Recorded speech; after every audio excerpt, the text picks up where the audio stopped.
The Lightning Priority Secret. When Lightning first showed up in Clash Royale, everyone thought they understood it perfectly. High damage spell, hits 3 targets, costs 6 elixir, simple enough, right? Lightning will always prioritize the troop with the most health. But when multiple troops have the exact same health, that's when everything falls apart. The game uses some secret secondary priority system that literally nobody understands, and Supercell has never bothered to explain. Some players swear it's based on how close troops are to the spell's center, others are convinced it's deployment order. But here's the kicker. Testing keeps giving different results depending on which troops you're using. It's inconsistent as hell. And it gets absolutely wild with evolved troops. Those evolution HP boosts mess with the numbers just enough that your whole game plan gets wrecked. Like actual top ladder gods players who could probably play this game blindfolded have gotten completely thrown off by lightning hitting targets they never saw coming. People have done frame-by-frame breakdowns, and sometimes when troops have the exact same HP, lightning just skips perfectly good targets and hits something way across the arena instead. No explanation, no pattern, just pure chaos. Here's the thing, if all your troops have different HP, you're totally fine. Lightning will just hit the highest health targets like it's supposed to. But if you're defending with multiple units sitting at identical HP, good luck predicting which ones are about to get struck. There's obviously some rule the game is following for these tied situations, but Supercell won't tell us what it is, and every time players test it, they get contradictory results. Some think it's tied to which troops spawned first in the match, like the game keeps track behind the scenes of what order everything loaded in, which you obviously can't see as a player. Others think it might be connected to card rarity or how troops are classified in the game files. Without any official word from Supercell, this stays as one of those mechanics where even the best players in the world sometimes just have to guess and hope they're right. P.E.K.K.A gender and nature. Nobody can agree on whether she's a robot, whether she's actually alive, or why some versions of the game randomly call her a he. P.E.K.K.A is one of the most iconic troops in Clash Royale. This heavily armored powerhouse comes equipped with team-colored horns and wields a massive sword that can demolish almost anything in her path. She's slow, she's expensive at 7 elixir, but she's absolutely devastating when she connects with a tower. Unlocked from P.E.K.K.A's Playhouse Arena, she's been a staple win condition and tank destroyer since launch. For years, players have debated whether P.E.K.K.A is male or female, and here's where it gets complicated. The answer actually depends on which language version of the game you're playing. The English version has consistently referred to P.E.K.K.A as female. Clash of Clans loading screen hints mention how the armor on P.E.K.K.A is so heavy that spring traps don't affect her. Official videos and promotional content show her with feminine characteristics. Supercell's official stance in English content has always been that P.E.K.K.A is a she. But if you play the game in Arabic, Persian, or Finnish, P.E.K.K.A is referred to with male pronouns. This isn't intentional ambiguity, it's linguistic nuances in translation, creating completely opposite understandings of the same character across different regions. Then in 2024, Supercell dropped a lore bomb in an animation short that changed everything. They revealed that P.E.K.K.A isn't just a robot or a suit of armor, there's actually a rejected nature spirit trapped inside. According to the official lore, this spirit, possibly the 5th elemental, was banished by the king and fused with dormant armor over time, creating the mechanical monstrosity we know today. The irony is perfect. A spirit of nature, something that should represent life and growth, became the most destructive and mechanical troop in the entire game. This also explains P.E.K.K.A's strange obsession with butterflies, which has been a running joke in Clash content for years. She chases them, she's gentle with them, and there's even a decoration called P.E.K.K.A Protector with the description, "No one messes with her butterfly." That's the nature spirit inside desperately reaching out to the only connection she has left to her original form. And here's one more layer to this mystery. Clash. Arama Comics suggests that mini P.E.K.K.A might actually be her child or even pilots her from inside like a DJ set, with episodes showing a phonograph or control setup within the larger armor. The lore doesn't explicitly confirm this, but the visual similarities and animations certainly leave room for interpretation. Speaking of confusing classifications, there's a wizard who isn't actually a wizard at all. Electro Wizard's classification. The Electro Wizard can't touch metal or take a bath without risking death, and he's not even supposed to be called a wizard. When you drop the Electro Wizard onto the battlefield, he makes an entrance. His distinctive spiky black hair stands on end, he's got these elongated pointed ears and a black mustache. and he wears a team-colored suit with gold linings. His deploy damage stuns everything around him with a satisfying POW, and his chain lightning attacks can reset Inferno Towers, Inferno Dragons, and Sparky, making him one of the most valuable support troops in the game since his 2016 release from Electro Valley. He looks like a wizard, he's classified as a wizard in troop categories, and his card literally has wizard in the name. But according to official lore, he's not actually a wizard at all. Here's what really happened. As revealed in the Origin of the Electro Wizard lore video, the Electro Wizard was just a regular guy, an inventor tinkering around in his laboratory. One day he accidentally drank an entire vial of Zap Spell liquid. Not a small sip, not a taste, the whole thing. This wasn't some mystical awakening or years of magical study. This was a workplace accident. The electricity from the Zap vial fused with his body, permanently transforming him into a walking lightning conductor. Now he's stuck with these powers whether he wants them or not, and his life is apparently a nightmare. The lore explicitly states he can't touch metal anymore without causing massive electrical discharges. Taking a bath is a potentially lethal activity because water conducts electricity. He has to completely restructure his entire life around this accident. He never studied magic, he has no training in mystical arts, and he doesn't understand the arcane forces he's wielding. He's just an inventor who made a catastrophically bad decision and now has to live with the consequences. But here's where it gets even weirder. The Electro Wizard is still classified as a wizard in the game's troop categories. He shares this designation with the regular wizard and Ice Wizard, yet his powers come from science, not magic. He helped create the Tesla building, which is pure engineering. He's even credited with co-creating the Void spell alongside the Evolved Wizard and Ice Wizard, as shown in the Void introduction video. This blurs the line between magical dimensions and scientific phenomena even further. The whole thing makes you wonder what even counts as magic in Clash Royale. If drinking a spell is all it takes to become a wizard, then literally anyone could do it. This single character basically breaks the entire classification system the game pretends to have, but at least the Electro Wizard stays smart. Unlike these guys who supposedly get dumber with age, Goblin intelligence with age. Goblins start off clever and end up complete idiots according to Clash of Clans lore, but Clash Royale shows something completely different. Goblins in Clash Royale are small, grotesque, green-skinned creatures pulled straight from European folklore traditions. Unlocked from Goblin Stadium since the launch, they're fast, cheap, and perfect for swarming strategies. In mythology, goblins occupy this weird space where they're sometimes depicted as helpful household spirits and other times as malicious thieves who steal children and cause chaos. They're known for magical abilities like shapeshifting and trickery. Clash Royale's goblins keep that chaotic, unpredictable energy. They're essential for cycle death, quick defensive plays, and overwhelming opponents with numbers. Here's where things get confusing. A Clash of Clans advertisement explicitly stated that goblins are very smart as babies but grow less intelligent as they age. This would explain why young goblins seem tactical while older ones throw themselves recklessly at defenses. It's like reverse human development where instead of gaining wisdom with age, goblins actively get dumber. That's the official Clash of Clans lore, established in their promotional content, but Clash Royale completely contradicts this. Before the 2023 shop redesign, Clash Royale featured an elderly shopkeeper goblin with white hair, glasses, and a wise demeanor who managed the entire in-game store.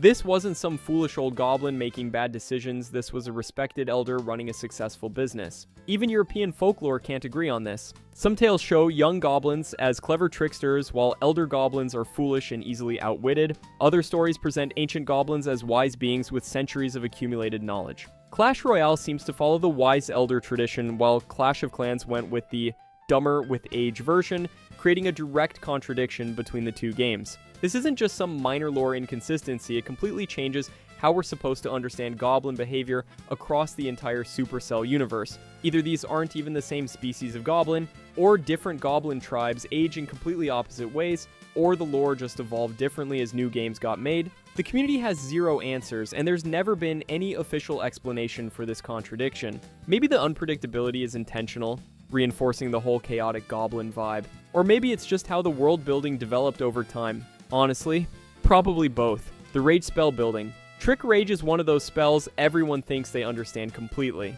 2 Elixir, speeds up your troops, makes pushes way more aggressive. Pretty straightforward, right? But there's something weird hiding in Rage's code that basically nobody talks about. When you cast a rage spell, it temporarily registers as a building for about half a second, 0.5 to 0.6 seconds to be exact. During that brief window, it occupies space on the battlefield like any structure, and if you place a building like a cannon or Tesla in a specific position, then immediately drop rage in the right spot with pixel-perfect timing, the rage spell's temporary building status can obstruct or displace your building's placement. This creates something the community calls building displacement, or rage spell obstruction. The effect nudges structures slightly in a specific direction based on where the rage's center is relative to the building. Advanced players have used this to push a cannon forward just enough to intercept a hog rider that would normally bypass it, or to create defensive angles that shouldn't exist according to normal tile placement rules. The technique is incredibly finicky. It works most reliably on smaller buildings like Cannon and Tesla,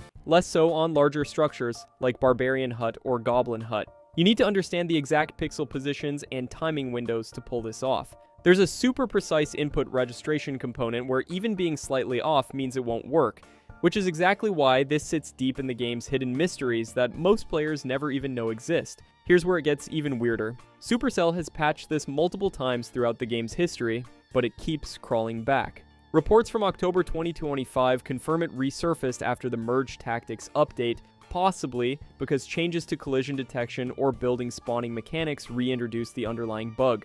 Every time Supercell adjusts how buildings or spells interact with arena tiles, there's potential for this displacement trick to work again in slightly different forms. It's not technically cheating since you're using game mechanics as they exist, but the community treats it as a forbidden technique because of how inconsistent and situational it is. You can't rely on it working every time, and if you try to use it in competitive play and it fails, you've wasted elixir and positioning. But when it works, it creates defensive advantages that opponents can't predict because they don't expect buildings to be in those positions. This all connects to the broader mystery of how Clash Royale's physics engine actually works. The fact that spells temporarily count as buildings creates these bizarre displacement effects that seem to defy the game's own logic. Either the code is way more tangled than anyone realizes, or there's something fundamental about how the game handles entity spawning that makes this quirk completely unavoidable. Skeletons' pain sensation skeletons scream and react to getting hit, but they're literally just bones. So what exactly are they feeling? Skeletons are one of the most efficient cards in Clash Royale. For just 1 elixir, you get 3 small undead troops with jawless skulls wielding short swords. Originally adjusted in 2017 updates and unlocked from Bone Pit, they're spawned by multiple cards: the Witch, the Night Witch, Tombstone, Graveyard, Skeleton King, Skeleton Army, Skeleton Barrel, and Super Witch. They die to almost everything, but in the right hands, they can distract, kite, and cycle faster than almost any other card in the game. These are the exact same skeletons across all these cards. Identical skull design, same short swords, same animations. Clash-O-Rama comics even established that at least one skeleton is the actual child of the giant skeleton, adding a weirdly wholesome family dynamic to these undead creatures. But here's what doesn't make sense. Skeletons react to pain. Watch their animations closely. When they get hit, they flinch, they recoil. Some animations show them appearing to scream, even though they have no vocal cords, no lungs, and no flesh whatsoever. When a skeleton takes damage, it doesn't just mechanically register the hit like a robot, it seems to experience something. But here's where it gets wild. These are literally just animated bones held together by magic or necromancy.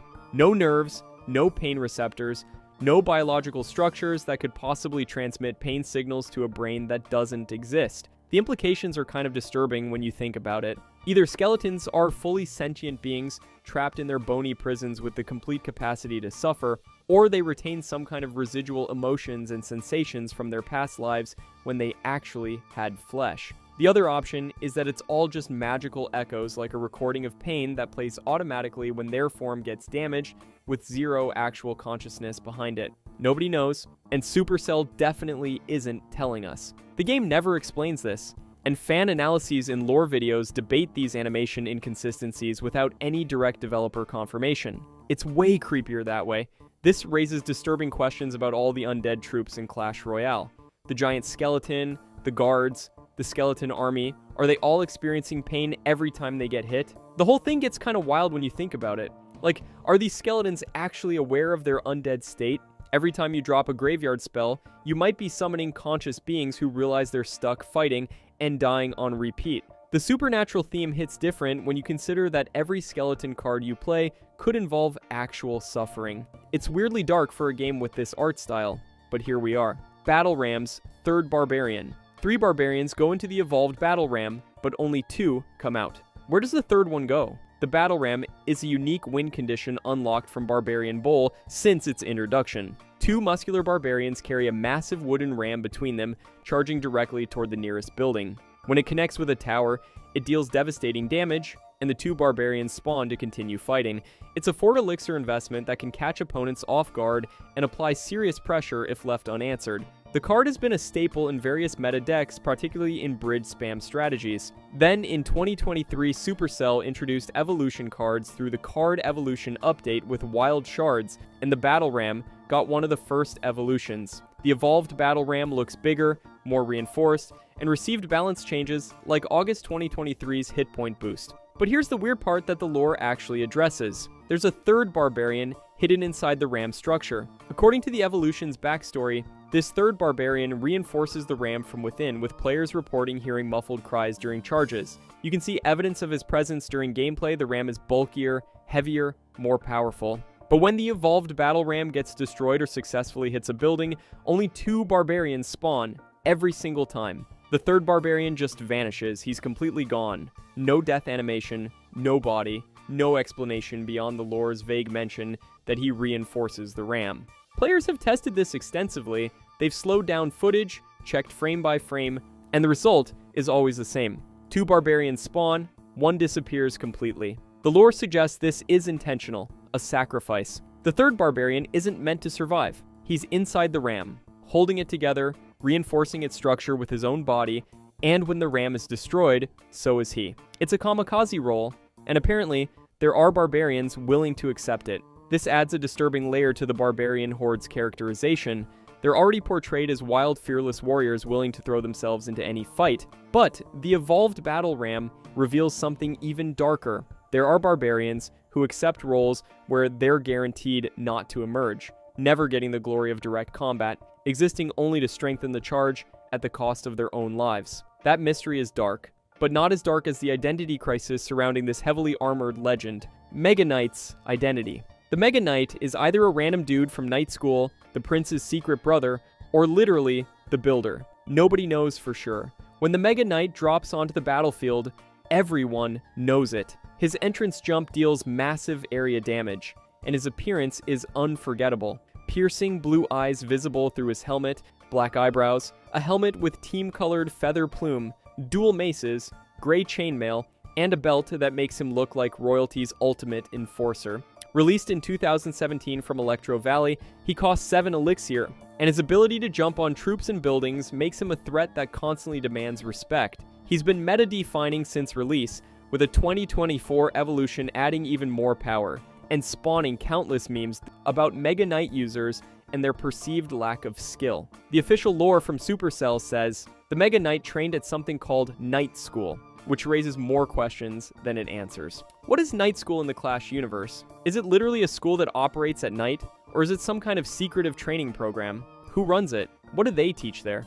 The lore presents this as if it explains everything about Mega Knight's abilities, but it actually explains nothing. It's the vaguest possible origin story for one of the game's most iconic troops. But the community isn't satisfied with the Night School explanation, and for good reason. There are way too many visual similarities between Mega Knight and the Prince for it to be coincidental. They both have blue eyes. They both wear similar armor styles with team colors and feathered helmets. They both have that royal aesthetic.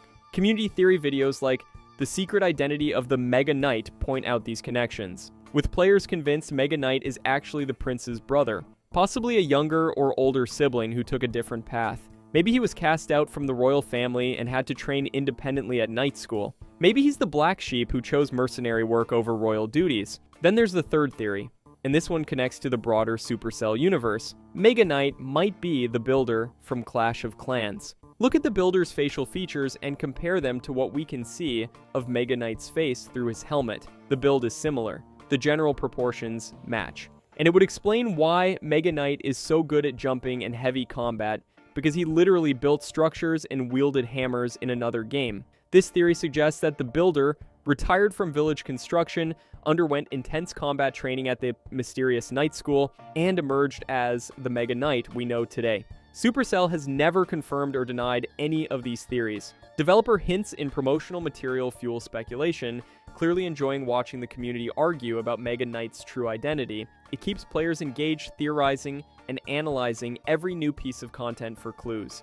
Whether he's a random Knight School graduate, secret royalty, or an interdimensional builder, the mystery is part of what makes him iconic. And if you think that family tree is confusing, wait until you hear about the royal family drama. Little Prince clone glitch. The Little Prince has been breaking games since 2023, and not just because he's annoying to deal with.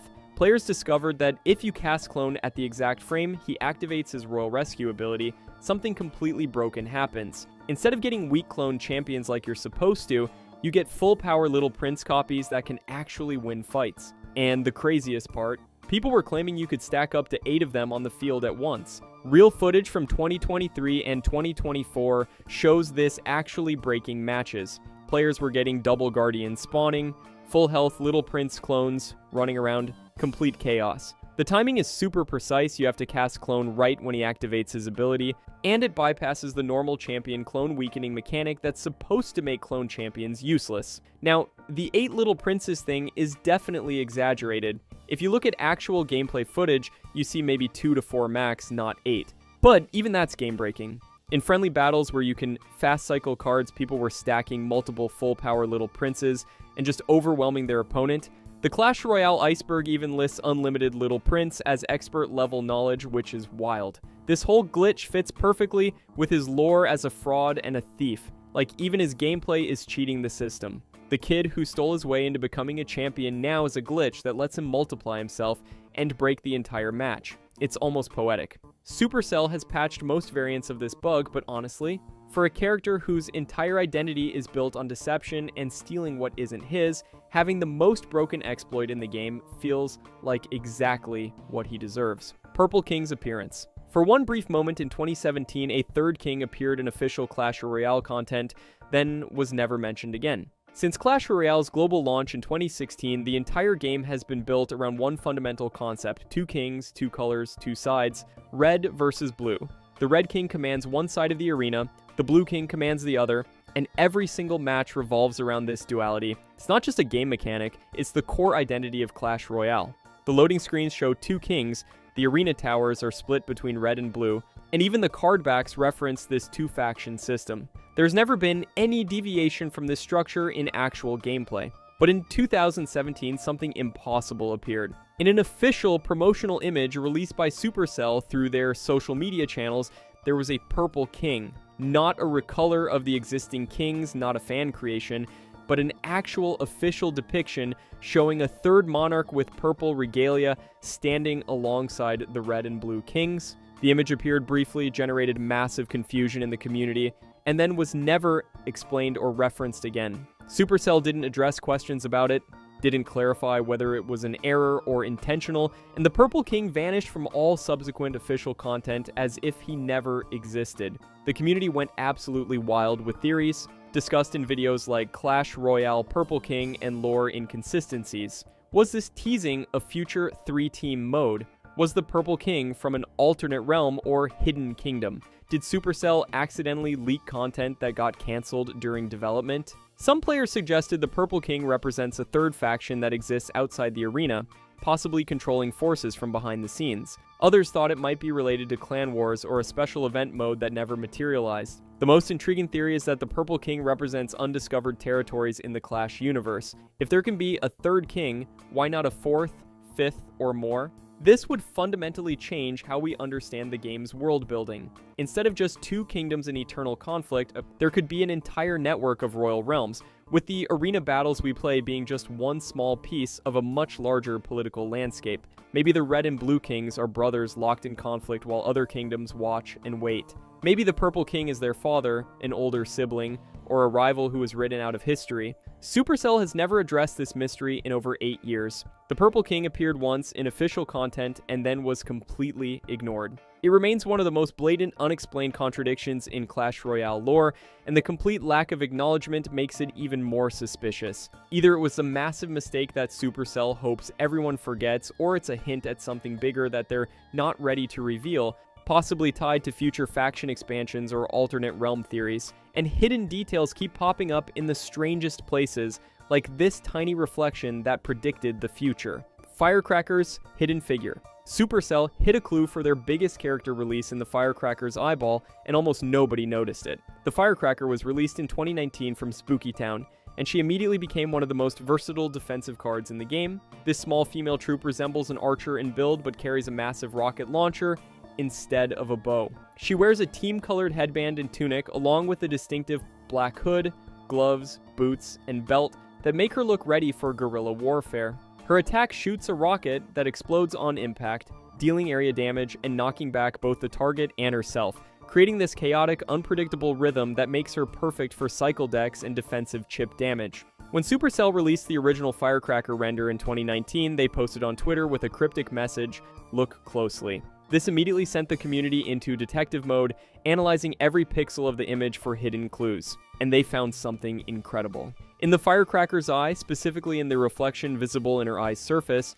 there was a tiny silhouette. When players zoomed in and enhanced the image, they could make out what appeared to be a crowned figure. This wasn't a random reflection or an artistic accident. It was a deliberate Easter egg that Supercell planted as a hint for 2020's biggest character, according to developer tweets. The community exploded with theories about who the crowned silhouette represented. The leading theory at the time was that it hinted at a Death Knight character, based on leaked files and data mined information suggesting a Dark Knight-themed card was in development. This theoretical Death Knight was supposed to spawn guards and fit into the undead troop category.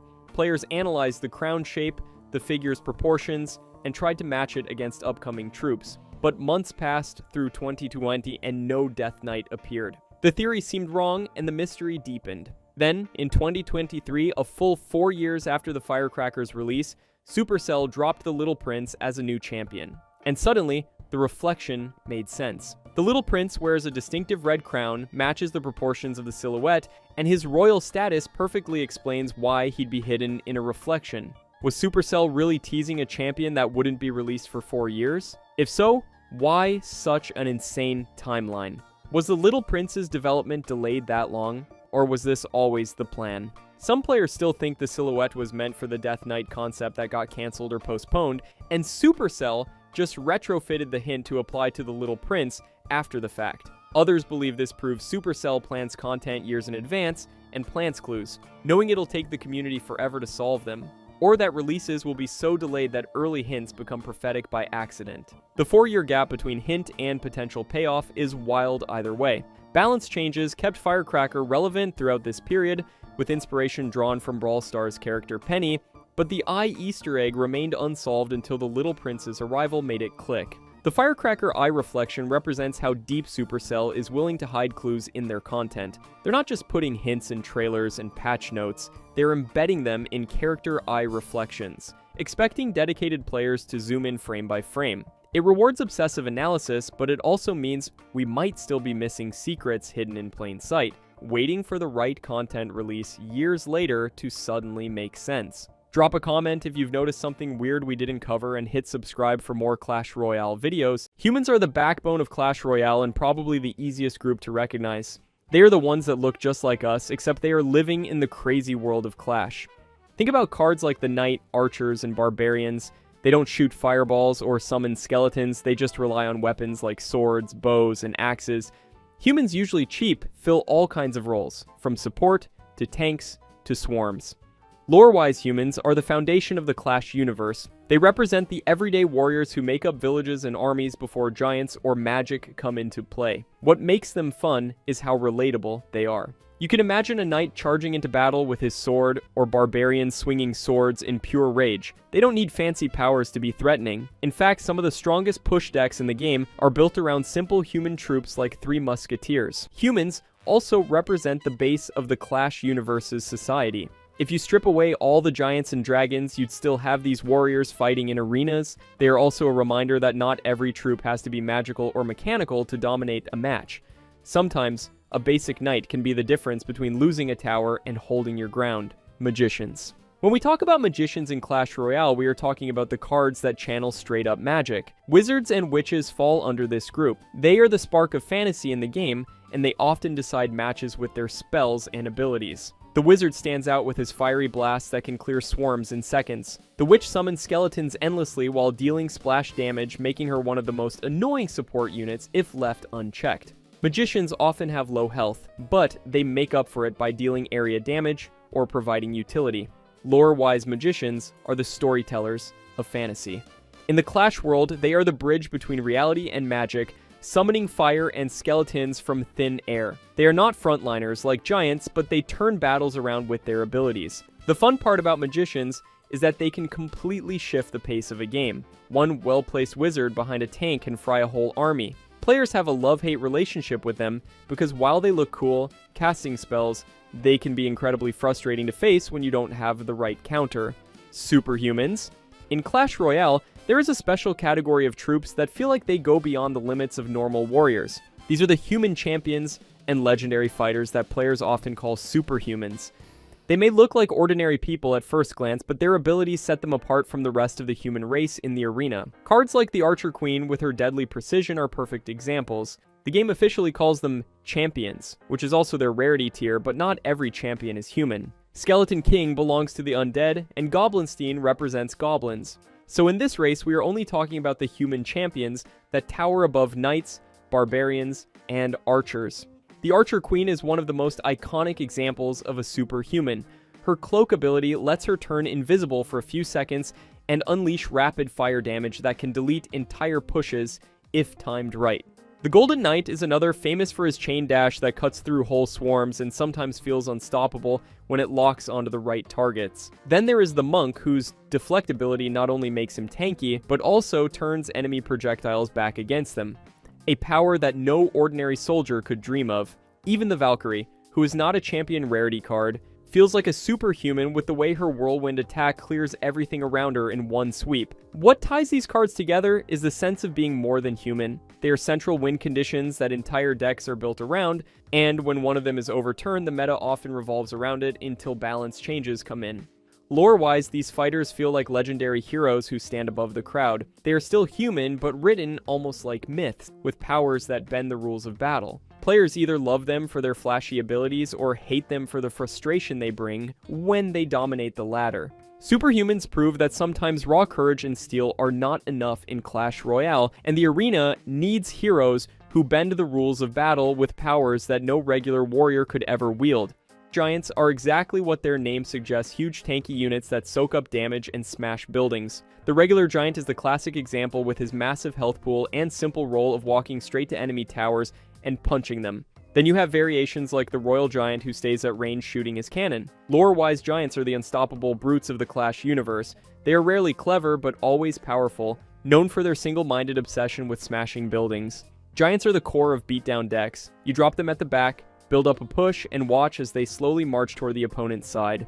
They are not fast, but their durability forces opponents to respond with heavy damage dealers or swarms. Giants usually need support behind them, because on their own they are too slow and easy to kite. But when backed up with a wizard or musketeer, they become terrifying. What makes giants so iconic is how simple they are. No spells, no tricks, just a massive wall of health walking to your tower.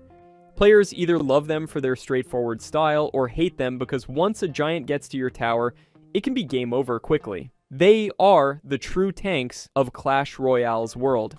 Trolls, Bowler.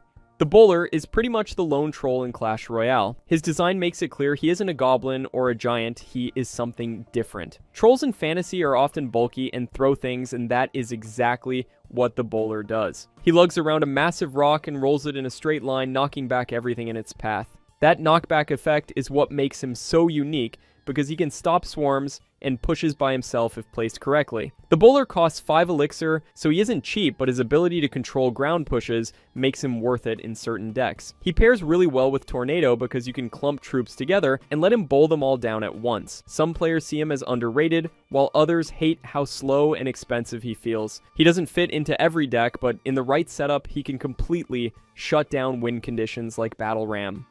The bowler may be the only troll we have in Clash Royale, but he represents them well as a race of strong, stubborn units that rely on raw strength to keep enemies at bay. Goblins and the Goblin Giant. If there's one race that feels like it has carved out its own little chaotic empire inside Clash Royale, it's the Goblins. These guys are everywhere. From the humble 3 goblins with knives that you unlock early in the game, to the endless spin-offs like Spear Goblins, Goblin Gang, Goblin Hut, Goblin Barrel, Goblin Drill, and even the Goblin Giant Supercell clearly loves these little green troublemakers. And players do too, because no matter how many variations we get, goblins always find a way to be useful. At their core, goblins are cheap, fast, and relentless. They don't have a lot of health, but that's not really their job. Instead, they shine in numbers and speed. A single goblin gang can shred through a tank if left unchecked, and something as simple as a goblin barrel can flip an entire match if the opponent runs out of small spells. That's the beauty of goblins. They punish you for slipping up, and their low elixir cost means they're always ready to be thrown back into the fight. Lore-wise, goblins are tricksters and scavengers. They thrive in chaos, building huts, drilling under towers, and laughing while they cause destruction. But goblins aren't just effective, they're also full of personality. They laugh, they taunt, and they always feel like they're up to no good. Compared to the stoic knights or barbarians, goblins bring humor and chaos into the Clash world. They're the pranksters of the arena, but never underestimate them, because behind that goofy laugh is a troop that can completely dismantle your push. And then comes their big cousin, the Goblin Giant. He takes the brute strength of a giant and gives it a goblin twist by carrying 2 spear goblins on his back. This makes him both a tank and a support card in one. While he soaks up damage, his spear goblins are constantly chipping away at defenses, which means ignoring him is almost impossible. Paired with heavy hitters like Sparky or Double Prince, he becomes a real win condition. Of course, at 6 elixir, he's expensive, and smart players can stop him with swarms or buildings before he does too much damage. Together, the Goblins and the Goblin Giant show how versatile this race is. From cheap cycle plays to heavy tank pushes, Goblins can fill almost any role in a deck. They're funny, sneaky, and downright annoying at times. But that's exactly why they've remained some of the most iconic and dangerous troops in Clash Royale's history. Spirits, Mites. Spirits, also known as Mites, are some of the smallest but most iconic races in Clash Royale.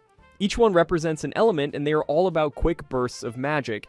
You have fire spirits that run in and explode with fiery damage, ice spirits that freeze opponents, heal spirits that provide quick healing, and electro spirits that zap enemies with chain lightning. All of them are cheap, costing just 1 elixir, and they are staples in many cycle decks. Despite their tiny size, they have a huge impact. Spirits represent the magical energy of Clash Royale and show how even the smallest troops can shape a battle. Their cute animations and distinct effects make them fan favorites, and even though they vanish instantly, they always leave their mark on the arena. Golems. The Golems are one of the most diverse races in Clash Royale. At the top, you have the classic Golem, a massive tank made of stone who splits into 2 Golemites when destroyed. Then there's the Ice Golem, who is smaller and cheaper but explodes with a slowing effect when he dies. Finally, the Elixir Golem brings a risky twist. He splits into smaller blobs when defeated and actually gives your opponent extra elixir, making him one of the most controversial cards in the game. Golems are slow tanks that require heavy support, but if they reach the tower, they deal massive damage. Their race theme is about durability and splitting, which makes them feel almost immortal. Players either love building slow golem pushes or hate playing against them, since a single mistake can cost you the game. They might not be fast or flashy, but the golems stand as one of the strongest and most unique families in Clash Royale. Minions. The minions are one of the most iconic air units in Clash Royale. They are part of a big race with multiple versions, including the regular minions, Mega Minion, and Minion Horde. What makes minions so strong is that they are cheap, fast, and deal high damage if ignored. A single set of minions can shred a tank or punish a tower if your opponent has no air defense ready. The Mega Minion in particular has been a meta card for years because of its balance between cost and value. Minion Horde, on the other hand, is risky, but can completely erase big threats in seconds. The minion family always carries that risk-reward style. Either you win big, or you get blown out by a simple spell like arrows or fireball. Lore-wise, they are small flying creatures that serve as soldiers of the skies. They don't look intimidating, but their damage output is scary. For many players, minions are a love-hate group, either your reliable air DPS or your worst nightmare when you don't have the right answer. Dragons bring fire and fury to Clash Royale. You have the baby dragon, a cheap flying splash attack, electro dragon that chains lightning. Each dragon has its own element and style, but they all represent aerial dominance. Baby Dragon is one of the oldest and most reliable splash cards in the game, while Electro Dragon fits into control decks where his stun locks opponents. Dragons are never cheap throwaway cards. They always feel like investments that pay off when you support them. The Lava Hound even connects with the dragon race through its lava pups, giving air decks a fantasy theme. Players love dragons because they look cool, and because they can swing games if left unchecked. The downside is they are usually slow and need support, so using them requires patience. Still, they are one of the most beloved races in Clash Royale, and add that classic fantasy flavor of flying beasts that every card game needs. Machines in Clash Royale show the technological side of the game. Cards like Sparky, Goblinstein, and Zappies are all mechanical creations. Sparky is a giant cannon on wheels that charges up for massive hits, while Zappies are small stunners that lock enemies. Then you have the P.E.K.K.A family with regular P.E.K.K.A in every event. P.E.K.K.A is one of the most feared single target killers in the entire game. Machines often serve as high risk, high reward units since they need setup, but dominate if they connect. Players love them because they feel powerful and different from the usual fantasy races. Machines also give Clash Royale a steampunk twist where magic mixes with gears and electricity. They are not the most flexible cards, but they always bring a sense of strength and intimidation that fits the arena. Undead. The Undead race is one of the most varied in Clash Royale. You have skeletons in many forms, from one-cost skeletons to skeleton army, and even the mighty Skeleton King. There is the giant skeleton, who carries a massive bomb. Skeleton dragons that breathe fire, and spooky troops like Royal Ghost. The Undead race is all about swarming and surprise value. They might look fragile, but they overwhelm you when you don't respect them. Skeleton Army, for example, can erase tanks in seconds, while Royal Ghost sneaks past units with invisibility. The giant skeleton has ended countless pushes by dropping his bomb on everything. What makes Undead so fun is how flexible they are. You can find a skeleton for almost every situation, whether it is a cheap cycle or a tank killer. Players either see them as throwaway cards or as clutch units that can save games. They add humor too, since most skeletons look silly while being deadly. The Undead race gives Clash Royale one of its deepest and most entertaining families: animals. Clash Royale may be filled with knights, wizards, and skeletons, but the game also features a number of troops that are based on animals. These units add personality and humor while still having an important role in battles. The Royal Hogs are one of the most obvious examples. They are pigs wearing helmets that charge straight for enemy towers.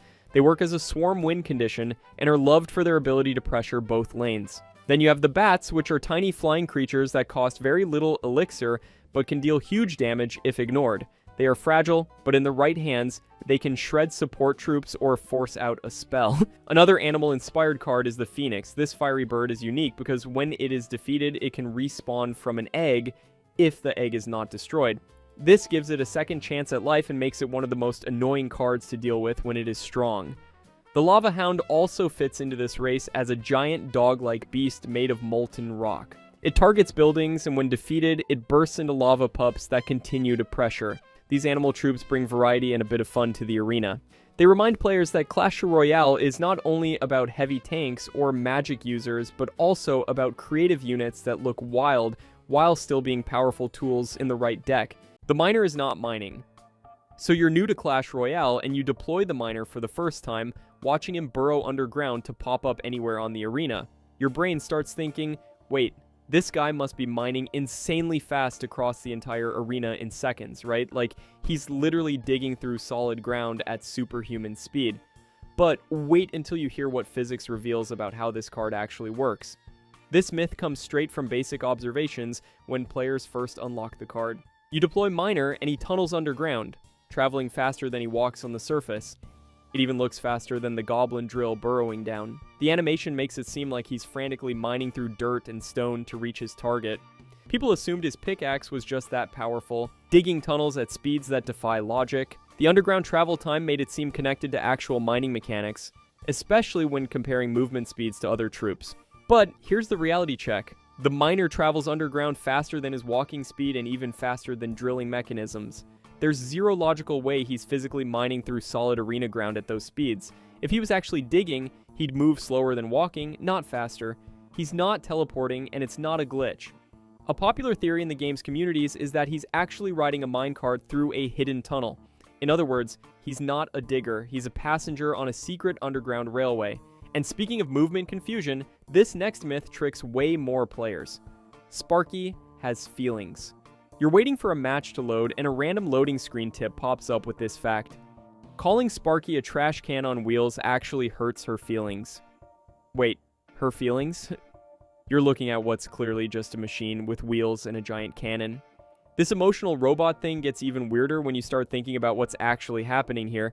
Sparky isn't supposed to be alive or sentient. She's literally a mechanical siege weapon on wheels, but the game explicitly says she has feelings that can be hurt by mean nicknames. And it's not just Sparky. Other machines and robots in the Clash universe seem to have consciousness too. Does this mean the builders have figured out actual artificial intelligence? Like they've cracked the code on creating machines with real emotions and self-awareness? The lore hints at something deeper happening with these mechanical troops beyond just gears and circuits. The feelings are probably just a community joke since players nicknamed Sparky Trash Can on Wheels for years due to her underwhelming performance. Supercell likely threw that loading screen tip in as a playful jab at the community, not as serious lore about robot consciousness. It's just a fun meta reference without any deeper meaning about AI in the Clash universe.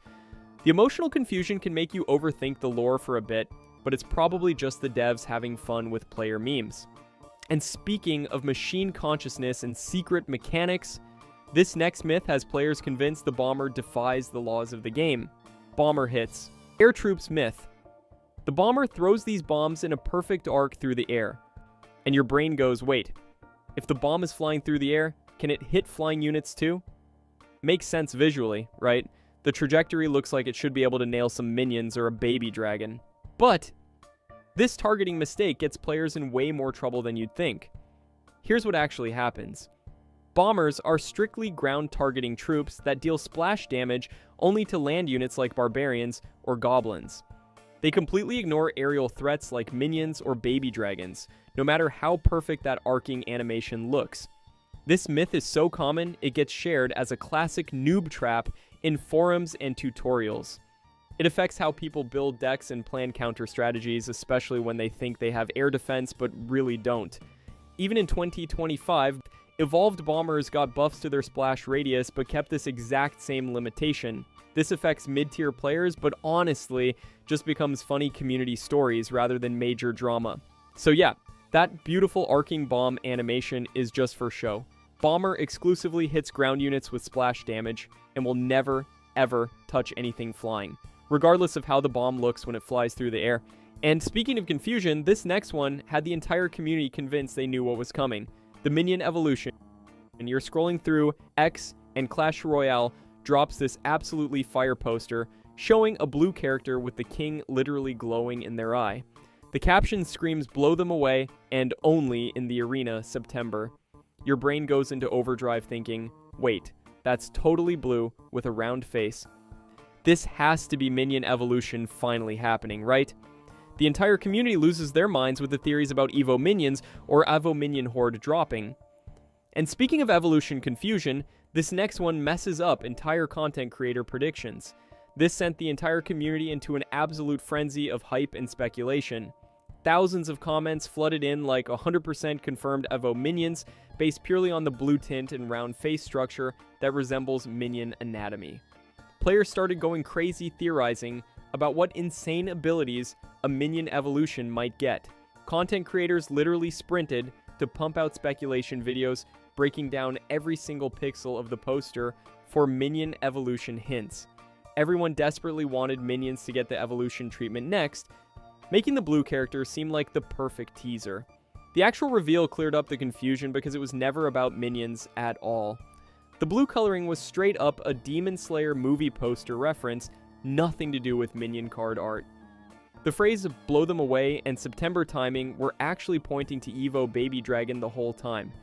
The anatomy comparison completely falls apart when you realize the mouth has 0 visible teeth, while minion card art always shows those sharp, pointy teeth, even when their mouth is closed. The myth became this massive community-created hype train that Supercell literally never intended or even hinted at. You wanted minion evolution reveals, you got absolutely baited by a Demon Slayer reference that the entire community misread as minion hints. And speaking of community confusion, this next myth gets players questioning basic game mechanics. Elixir collector output increases with level myth. The elixir collector generates elixir over time, and when you upgrade buildings in other games, they usually get better at their job. So obviously upgrading your elixir collector makes it pump out elixir faster, right? Higher level means better resource generation, that's just common sense. But this economy mistake costs players way more than just elixir. This myth started from people misreading patch notes back in 2017, and it still messes with economy-based deck strategies. Players overestimate their resource gains and make suboptimal plays, thinking they're getting more elixir than they actually are. It keeps popping up in discussions about building viability and whether the elixir collector is worth running.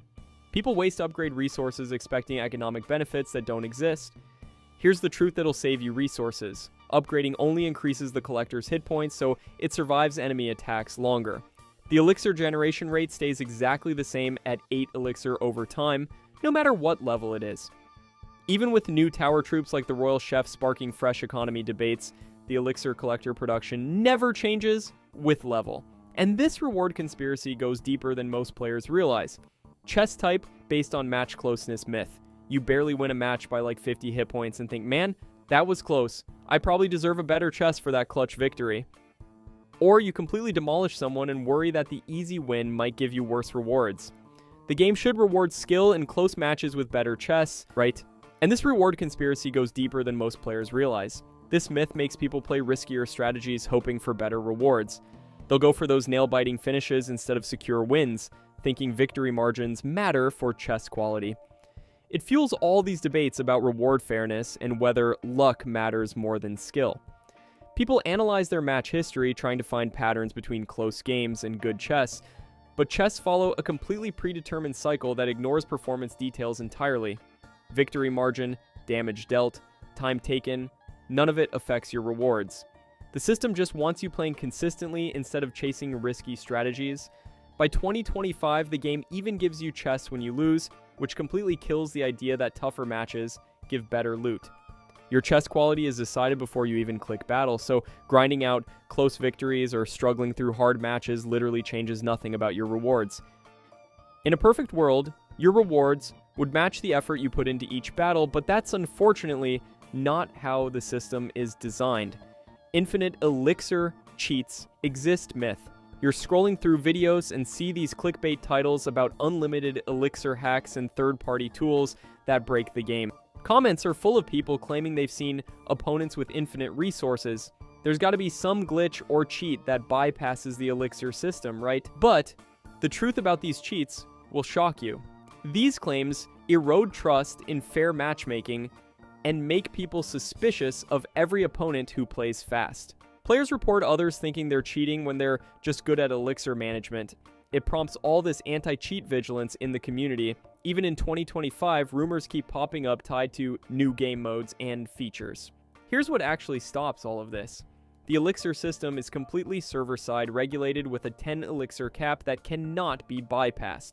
Supercell stops most cheating by validating elixir usage on their servers while you play. Try using more elixir than you're actually generating. The server blocks it or flags your match immediately. And speaking of impossible gameplay mechanics, this next myth makes players think Mega Knight has a secret ability no one talks about. Subscribe if you're enjoying these myths getting destroyed. Mega Knight kills minions by tapping myth.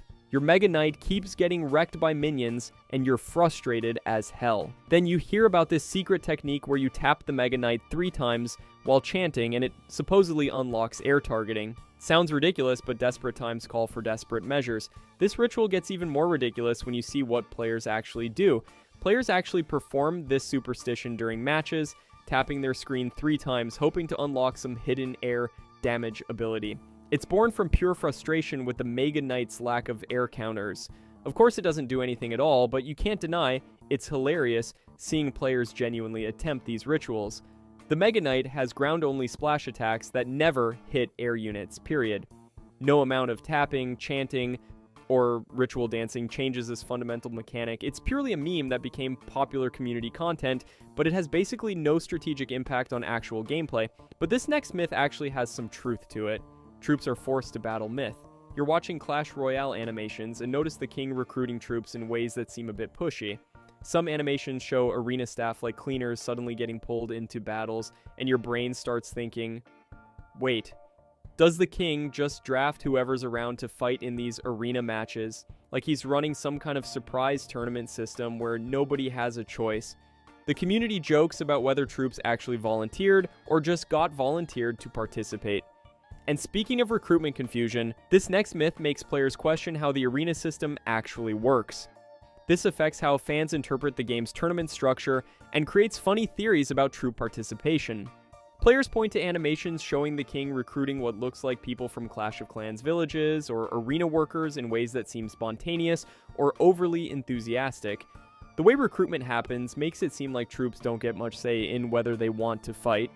Some fans joke that the king runs a system where he just shows up to villages and recruits whoever's available for battle.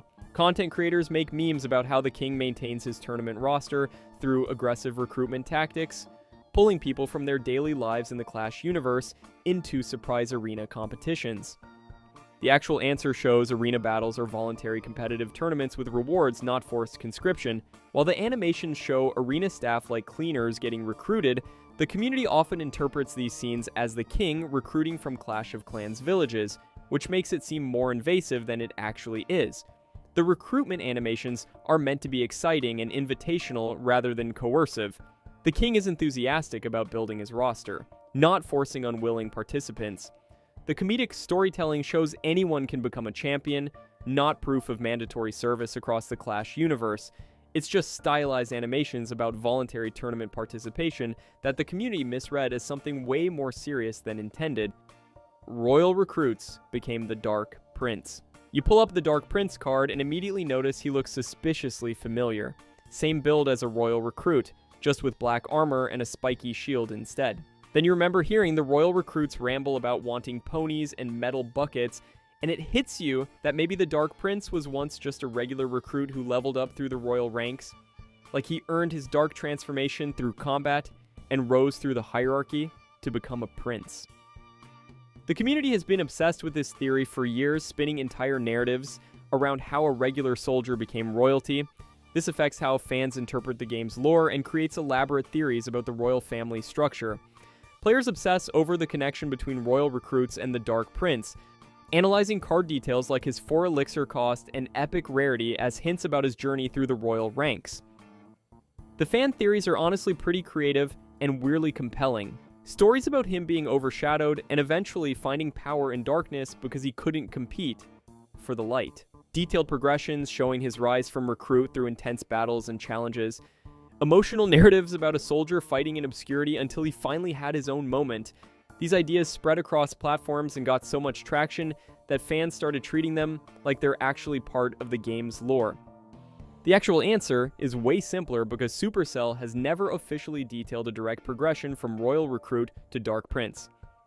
While the game's visual and mechanical design allows fans to speculate about connections, there's no confirmed lore linking them as the same character or suggesting a career path between the two. The Royal Recruit's card description mentions wanting ponies and metal buckets, and the Dark Prince's design exists in the same universe, but Supercell hasn't made an explicit connection between them as canon story elements. The truth is, the Dark Prince's backstory is way more interesting thanks to community creativity than anything Supercell has officially confirmed. Fans connected the dots between design elements and built narratives so compelling that many players believe them as actual lore. The builder became the Mega Knight myth. Every time you see a Mega Knight jump into the arena, those blue eyes hit different. Back in August 2017, the builder just dipped from Clash of Clans on some mysterious vacation, leaving nothing but a note on his hut. Then boom, exactly 1 month later, The Mega Knight drops in Clash Royale with the same blue eyes, that round nose, and suspiciously similar vibes. The community went wild thinking the builder got tired of being disrespected for just building stuff, so he literally built himself a massive suit of armor to become an absolute unit. The timeline matched perfectly, the faces looked identical in overlays, and the builder had the skills to craft that armor. It was too clean to be just a coincidence. This theory absolutely blew up and had the whole community in a chokehold for years. YouTubers like Eclipse and Retrex dropped videos in 2017 that racked up millions of views, breaking down every facial detail. Reddit was going crazy debating whether the armor made him bigger or if Dark Elixir changed his whole appearance. The theory gave both characters main character energy, turning a humble builder into someone who said, "Forget this," and reinvented himself as a legend. It made everyone look at Mega Knight different, like there was actually a whole story behind the armor instead of just another OP card everyone hates playing against. The reality is, Supercell straight up said, "Nah, that's not it," multiple times. In 2024, they dropped official lore on Instagram, showing Mega Knight was actually just some knight with soft hands who got clowned by everyone, so he built his own armor to prove himself, nothing to do with the builder. The builder literally shows up in that same animation, cheering in the crowd for P.E.K.K.A, confirming they're completely different people. Plus, the evidence doesn't really add up. Wrong eyebrow colors, totally opposite personalities, builder hates destroying stuff, Mega Knight literally jumps on everything, massive size difference, and Mega Knight's mustache vibes don't match the builder's clean face at all. That August vacation was just a promotional event where other troops filled in. It had zero connection to Clash Royale's timeline. And this final proof shows they were never the same person, just two characters fans really wanted to connect. The release and initial chaos, 2017, Mega Knight. When this thing dropped in September 2017, it literally changed the entire game overnight. Supercell released it as a legendary card with one job: stop all those annoying swarm decks everyone was spamming. You know the ones. Goblin gang everywhere, skeleton army in every match, minion horde filling the sky, just cheap cycle nonsense all over the place. The meta back then was all about spamming cheap troops and overwhelming your opponent with numbers. Mega Knight was supposed to be the answer. Drop it on a push, watch everything explode, problem solved. Simple, right? Except Supercell made it way too good. Like, way too good. Within weeks of release, if you had Mega Knight, you basically won. If you didn't have it, you basically lost. It was that simple and that broken. The card could land on a 15 elixir push that your opponent spent forever building up and just completely delete the entire thing in 1 second. Spawn jump hits everything grouped up, regular attacks clean up whatever somehow survived, and suddenly your opponent's entire offense that they carefully built is just gone for only 7 elixir. That's not balance, that's just broken. Reddit absolutely lost its mind when this card came out. Every other post was someone screaming about how broken it was, forums filled up with complaint threads, YouTube videos everywhere about Mega Knight being the most overpowered card ever released. And honestly, they were completely right. The card forced everyone to completely rebuild their decks from scratch. You had 2 options and only 2 options. Either you played Mega Knight yourself, or you played something specifically designed to counter Mega Knight. There was literally no in-between, no third option, no other viable strategy. The problem wasn't even just that it was strong. Clash Royale has had strong cards before, plenty of them throughout the years. The real problem was that Mega Knight fundamentally changed deck building. You couldn't just adapt your strategy a little bit, you had to throw out your entire deck concept and start over. If you didn't have Mini P.E.K.K.A or Inferno Dragon or some other hard counter ready to go at all times, you just lost. Period. One single card controlled the entire meta and killed all the deck diversity that makes the game interesting. And spoiler alert, Supercell tried to fix this mess for literal years and never really pulled it off. The balance change. Roller coaster, 2018 to 2023. So Supercell looked at this complete disaster of a card release and thought, okay, we messed up, but we can fix this with some balance changes, just tweak some numbers, adjust some stats, find that sweet spot. Easy, right? Spoiler, it was not easy. In fact, it was impossible. Between 2018 and 2023, they kept tweaking Mega Knight over and over and over. They nerfed damage trying to make it less oppressive. They buffed health trying to make it viable competitively. They adjusted deployment time. They changed interactions. They tried everything they could think of. But here's the absolutely hilarious part that shows why this card is fundamentally broken. Every single time they nerfed Mega Knight, top players and competitive pros stopped using it completely. Grand Challenge usage? Gone. dropped to basically nothing. Top ladder above 8,000 trophies disappeared completely. Ultimate champion leaderboards, you'd never see it. The card became completely unviable at high skill levels. But mid-ladder between 5,000 and 12,000 trophies, still absolutely everywhere. Like literally nothing changed at those ranges. Usage rates barely moved, people were still facing it constantly, still complaining about it constantly, still getting destroyed by it constantly. Why did this happen?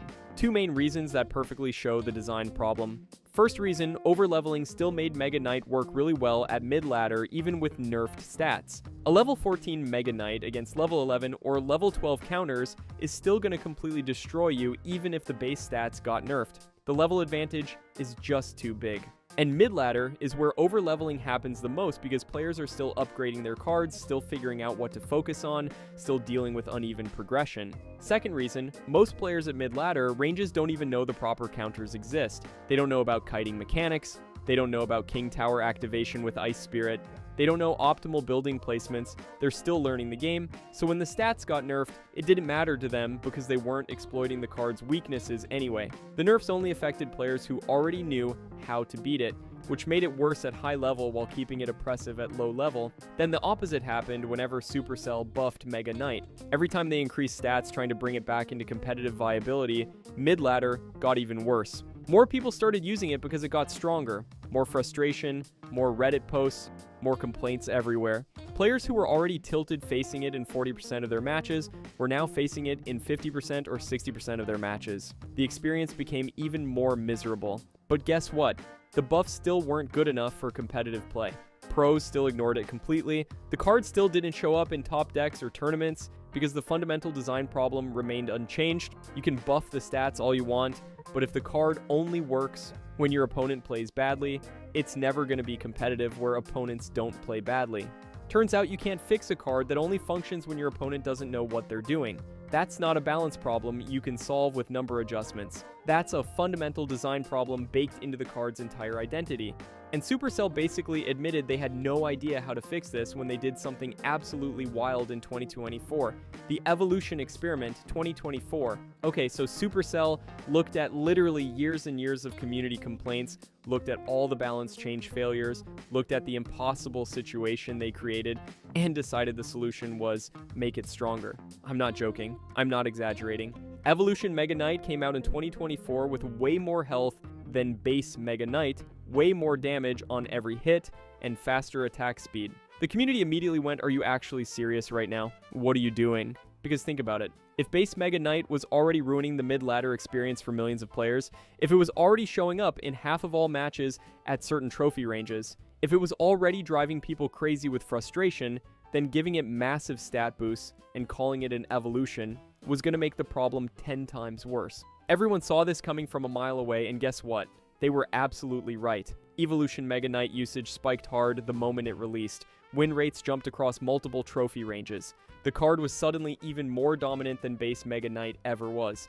Reddit completely exploded with complaint posts. Every other post was "this card is cancer," or "Supercell learned absolutely nothing from the last 8 years," or "I'm quitting the game if this doesn't get nerfed." People posting screenshots of facing Evolution Mega Knight 6 matches in a row, 7 matches in a row, just completely unable to escape it. Even the players who spent years defending base Mega Knight and saying just learn to counter it were like, okay, yeah, this is too much, this crossed the line. Even I have to admit, this is broken. The extra stats made it survive interactions it shouldn't survive, made it kill troops it shouldn't be able to kill, made defensive drops even more oppressive than they already were. The card became genuinely unbeatable at mid-ladder unless you had very specific counters that were also properly leveled. Supercell had to nerf Evolution Mega Knight within just a few months of release, and that almost never happens with new card releases or evolutions. Usually Supercell waits at least an entire season, sometimes 2 or 3 seasons before touching anything new.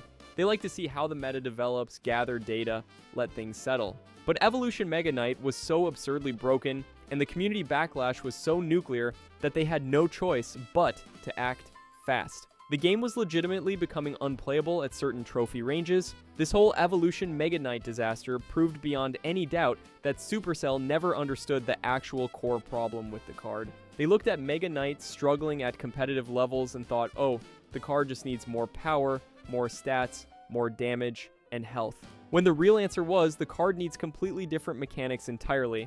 Not bigger numbers on the same broken mechanics, but fundamentally different mechanics that work at all skill levels. But that would mean admitting they got the design wrong from the very start back in 2017. It would mean admitting 8 years of balance changes didn't fix anything. So instead, they just made a stronger version of the same problem and hoped it would somehow work out differently. It didn't. But even with all these changes over the years, all the nerfs and buffs and evolution experiments, the core design stayed broken. And that's where it gets really bad and really obvious that this card can never be fixed. Why the design is fundamentally broken. Here's why Supercell genuinely cannot fix this card no matter what they try. Mega Knight is at its core a defensive card that only works properly if your opponent makes specific mistakes. That's it. That's the entire card concept. The whole thing is designed around punishing bad play. It punishes players who group their troops together in tight formations. It punishes overcommitting Elixir on one big push. It rewards you for playing reactively and just waiting for your opponent to push first so you can drop Mega Knight on top of everything. But here's the massive fundamental problem with that design. Skilled players don't make those mistakes. Good players space their troops out properly, so splash damage doesn't hit multiple things. They know how to kite expensive tanks away from their towers using cheap troops. They understand proper timing and how to play around predictable mechanics. So everything that makes Mega Knight strong and oppressive becomes completely useless once you're facing players who understand basic game mechanics. Look at the actual usage statistics by trophy range, and this becomes painfully obvious. At mid-later, between 5,000 and 12,000 trophies, Mega Knight absolutely dominates the meta. We're talking 70% usage rates at 5,000 to 6,000 trophies. That means 7 out of every 10 players at that range are using Mega Knight. 40 to 50% usage rates around 8,000 to 12,000 trophies. Almost half of all matches feature this one card. Players at these levels panic when they see the Mega Knight spawn animation. They don't know Ice Spirit can activate King Tower. They don't know kiting mechanics exist. They group their troops because they don't understand spacing yet. So Mega Knight just completely rolls over them every single time. But at Ultimate Champion, where the absolute best players in the entire game compete, under 2% usage, less than 2 out of every 100 players use it. 0 representation in the top 20 meta decks. Literally 0. Competitive tier lists rank it as F tier, which is the absolute worst possible tier. The exact same card, same stats, same mechanics, same everything, but completely dominant at one level and completely useless at another level. You literally cannot balance a card for both skill levels at the same time when the mechanics that make it work at low skill become massive liabilities at high skill. It's too expensive at 7 Elixir for fast cycle metas. It's too slow and predictable when everyone knows exactly how it moves. Everything about it gets exploited by good players. The design is fundamentally cooked and there's no fixing it without completely changing what the card does. And the worst part? Supercell absolutely knows this, but they're completely trapped by their own decisions from 2017. The unbalanceable problem, present day. Right now, in December 2025, Season 78, Mega Knight exists in the worst possible position, and it's never getting out. The current win rates sit at 51% to 52% across most game modes. That's literally a coin flip. Completely average. Neither good nor bad. Overall ladder usage is 1.92%, which is pretty low for such a well-known and recognizable card. It's not good enough to be competitive or meta at high levels, but it's also not bad enough to warrant emergency buffs or major changes. And Supercell hasn't touched the card at all in recent balance patches. They're just leaving it exactly where it is indefinitely.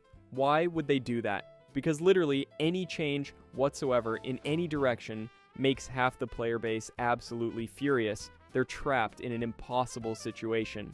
Check this out. If they buff Mega Knight in any way, mid-ladder players who are already facing it in 40% to 50% of their matches will completely lose their minds. Those players are already frustrated beyond belief at how repetitive and annoying the meta feels. Making Mega Knight even stronger would make their entire gameplay experience absolutely miserable.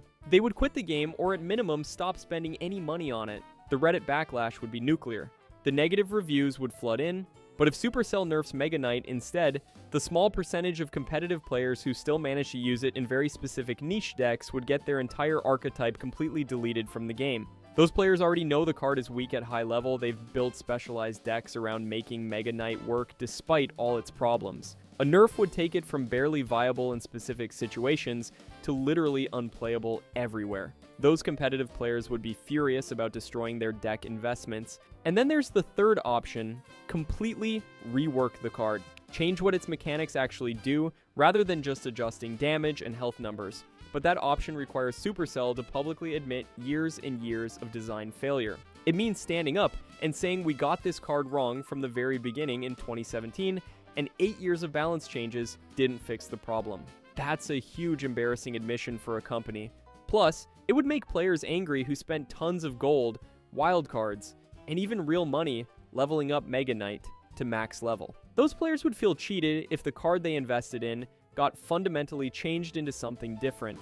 So what does Supercell actually do? Absolutely nothing at all. The card just sits in this mediocre limbo state forever. F-tier ranking for competitive players who know it's garbage, but still oppressive and frustrating for casual mid-ladder players who face it constantly. Neither group is happy about the situation, but Supercell has decided that keeping both groups moderately unhappy is better than making one group extremely angry. This is exactly what happens when you ship a fundamentally flawed design and then never properly fix it because fixing it is too difficult or expensive or embarrassing. The card becomes unbalanceable by literal definition. Its win condition is opponent incompetence. And you cannot balance a competitive game around incompetence because incompetence is not a consistent variable. So how does the actual community feel about this entire mess? Oh man, they are massively divided. The great community divide. If this is making sense so far, hit that subscribe button real quick. Ask 10 different Clash Royale players about Mega Knight and you will get 10 completely different answers, and literally all of them will be angry. The split is almost perfectly clean by trophy range. It's actually kind of impressive how divided the community is. Below 12,000 trophies, the overwhelming consensus is that Mega Knight is broken, unfair, requires zero skill to use, and ruins the entire game. Players at these levels think the card is the worst thing Supercell ever added. Above 12,000 trophies, the consensus completely flips in the opposite direction.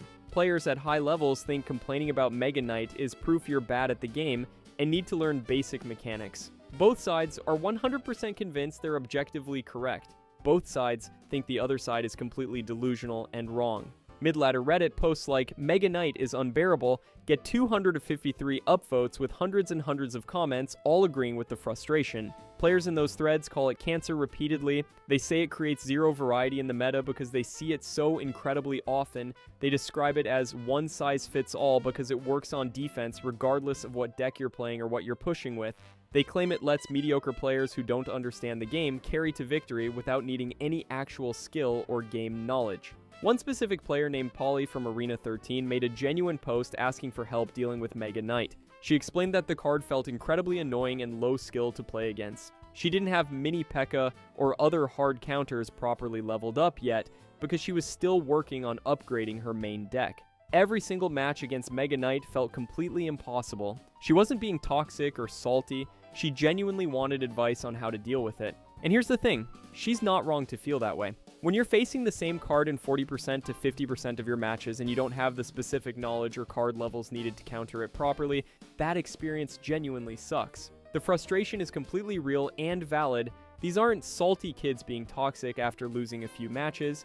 These are real people genuinely struggling against something that dominates their entire gameplay experience at their trophy range. When half your games feature Mega Knight and you don't have the tools to deal with it yet, the anger and frustration make complete sense. But according to high-level players and pros, all of this is just a skill issue, and you need to get good. The pro player perspective.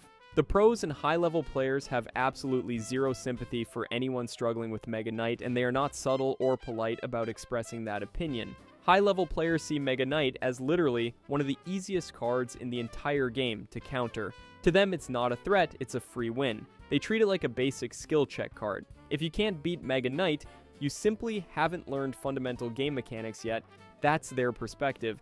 Reddit comments from top ladder players are absolutely brutal about this. If you complain about Mega Knight, you're bad at the game. Skeletons deal with him easily. It's weak at high levels, just climb out of mid ladder. Skill issue, get good. They genuinely cannot understand why anyone would struggle against this card. To them, it seems completely obvious and easy. And from their perspective, the actual statistical numbers prove them completely right. Ultimate Champion usage sits under 2%. Zero representation in the top 20 meta decks. F-tier rankings from every competitive source and tier lists. Pros can kite Mega Knight to their King Tower using just 1 Elixir Skeletons for a massive activation advantage. They can counter it with Mini P.E.K.K.A costing only 4 Elixir for a huge positive Elixir trade. They can largely ignore it because it doesn't threaten their towers fast enough to matter. Facing an opponent who plays Mega Knight is basically a guaranteed free win for them. When someone posts on Reddit asking for help dealing with Mega Knight, the responses from high-level players are literally just skill issue, or learn to play, or stop being bad. They're technically correct about the statistics. The card genuinely is weak at high-level competitive play, but they're completely missing all the context of why it feels strong and oppressive at lower levels. They're missing the level advantages that exist at mid-ladder, the knowledge gaps that haven't been filled yet, the mechanical skill differences. They're right about the raw numbers, but completely wrong about understanding the actual player experience. And here's the absolutely wild part about this whole community divide: they're both right. Both sides are correct from their own perspectives. Why both sides are right. The reason this argument never ends, the reason both sides just keep screaming at each other forever, is because both sides are genuinely playing completely different games with the exact same card. They're not even in the same meta. They're in completely separate game environments that happen to use the same cards. Mid-ladder players face Mega Knight in an environment where overleveling is absolutely rampant everywhere you look, where counter knowledge is extremely limited because players are still learning, where defensive mistakes happen constantly because mechanical skill is still developing.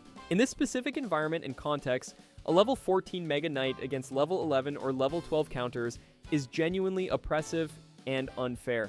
When you don't even know that Ice Spirit can activate King Tower, when you don't know kiting mechanics exist, the card feels completely unbeatable. And the 70% usage rate at 5,000 to 6,000 trophies proves this isn't just perception or people being salty. The card actually does dominate at those ranges. The statistics back up the experience. Top players and pros face Mega Knight in a completely different environment.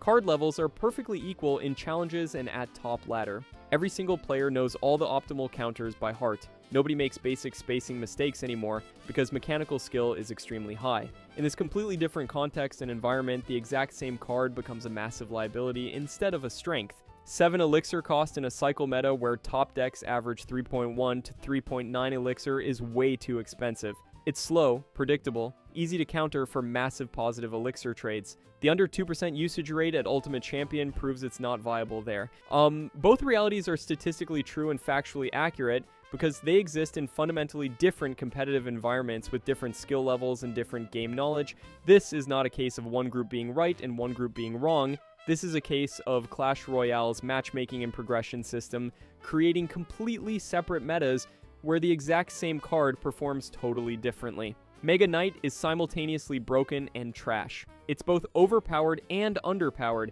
It just depends entirely on which version of the game you're personally playing. And Season 78's meta makes this even more obvious. The current meta is completely dominated by super fast cycle decks. Evolution Drill Cycle at 3.1 average Elixir with 57% win rates. Hog Freeze and Hog Hunter both sitting at 3.3 average Elixir with 55% to 58% win rates. All of these meta decks absolutely destroy Mega Knight because they cycle through their cards faster than Mega Knight can possibly respond, and they punish that expensive 7 Elixir cost relentlessly. But those top tier decks require significant game knowledge and mechanical skill to play properly. At mid-ladder, where that knowledge and skill don't exist yet, Mega Knight still completely rules the meta. And this massive split in community experience and card performance reveals something way bigger about how Supercell intentionally designs certain cards. The design philosophy problem. Here's the uncomfortable truth: Mega Knight is not a mistake. It's not an accident. It's not a card that Supercell accidentally made poorly.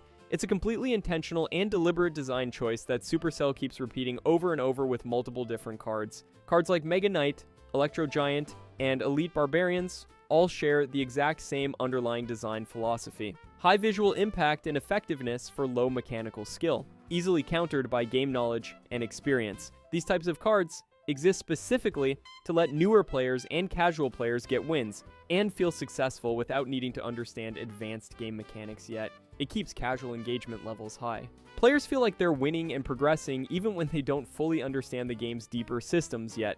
From a game design and player retention perspective, this makes sense. but it creates an absolutely terrible learning curve and player progression experience. Players get stuck relying on these crutch cards that completely stop working once they climb high enough to face competent opponents. They hit this massive brick wall where their main strategy suddenly becomes useless and they have to completely relearn how to play the game. It's a frustrating and confusing experience. And here's the thing, Supercell has never removed or fundamentally reworked any of these cards despite literal years of community complaints and feedback.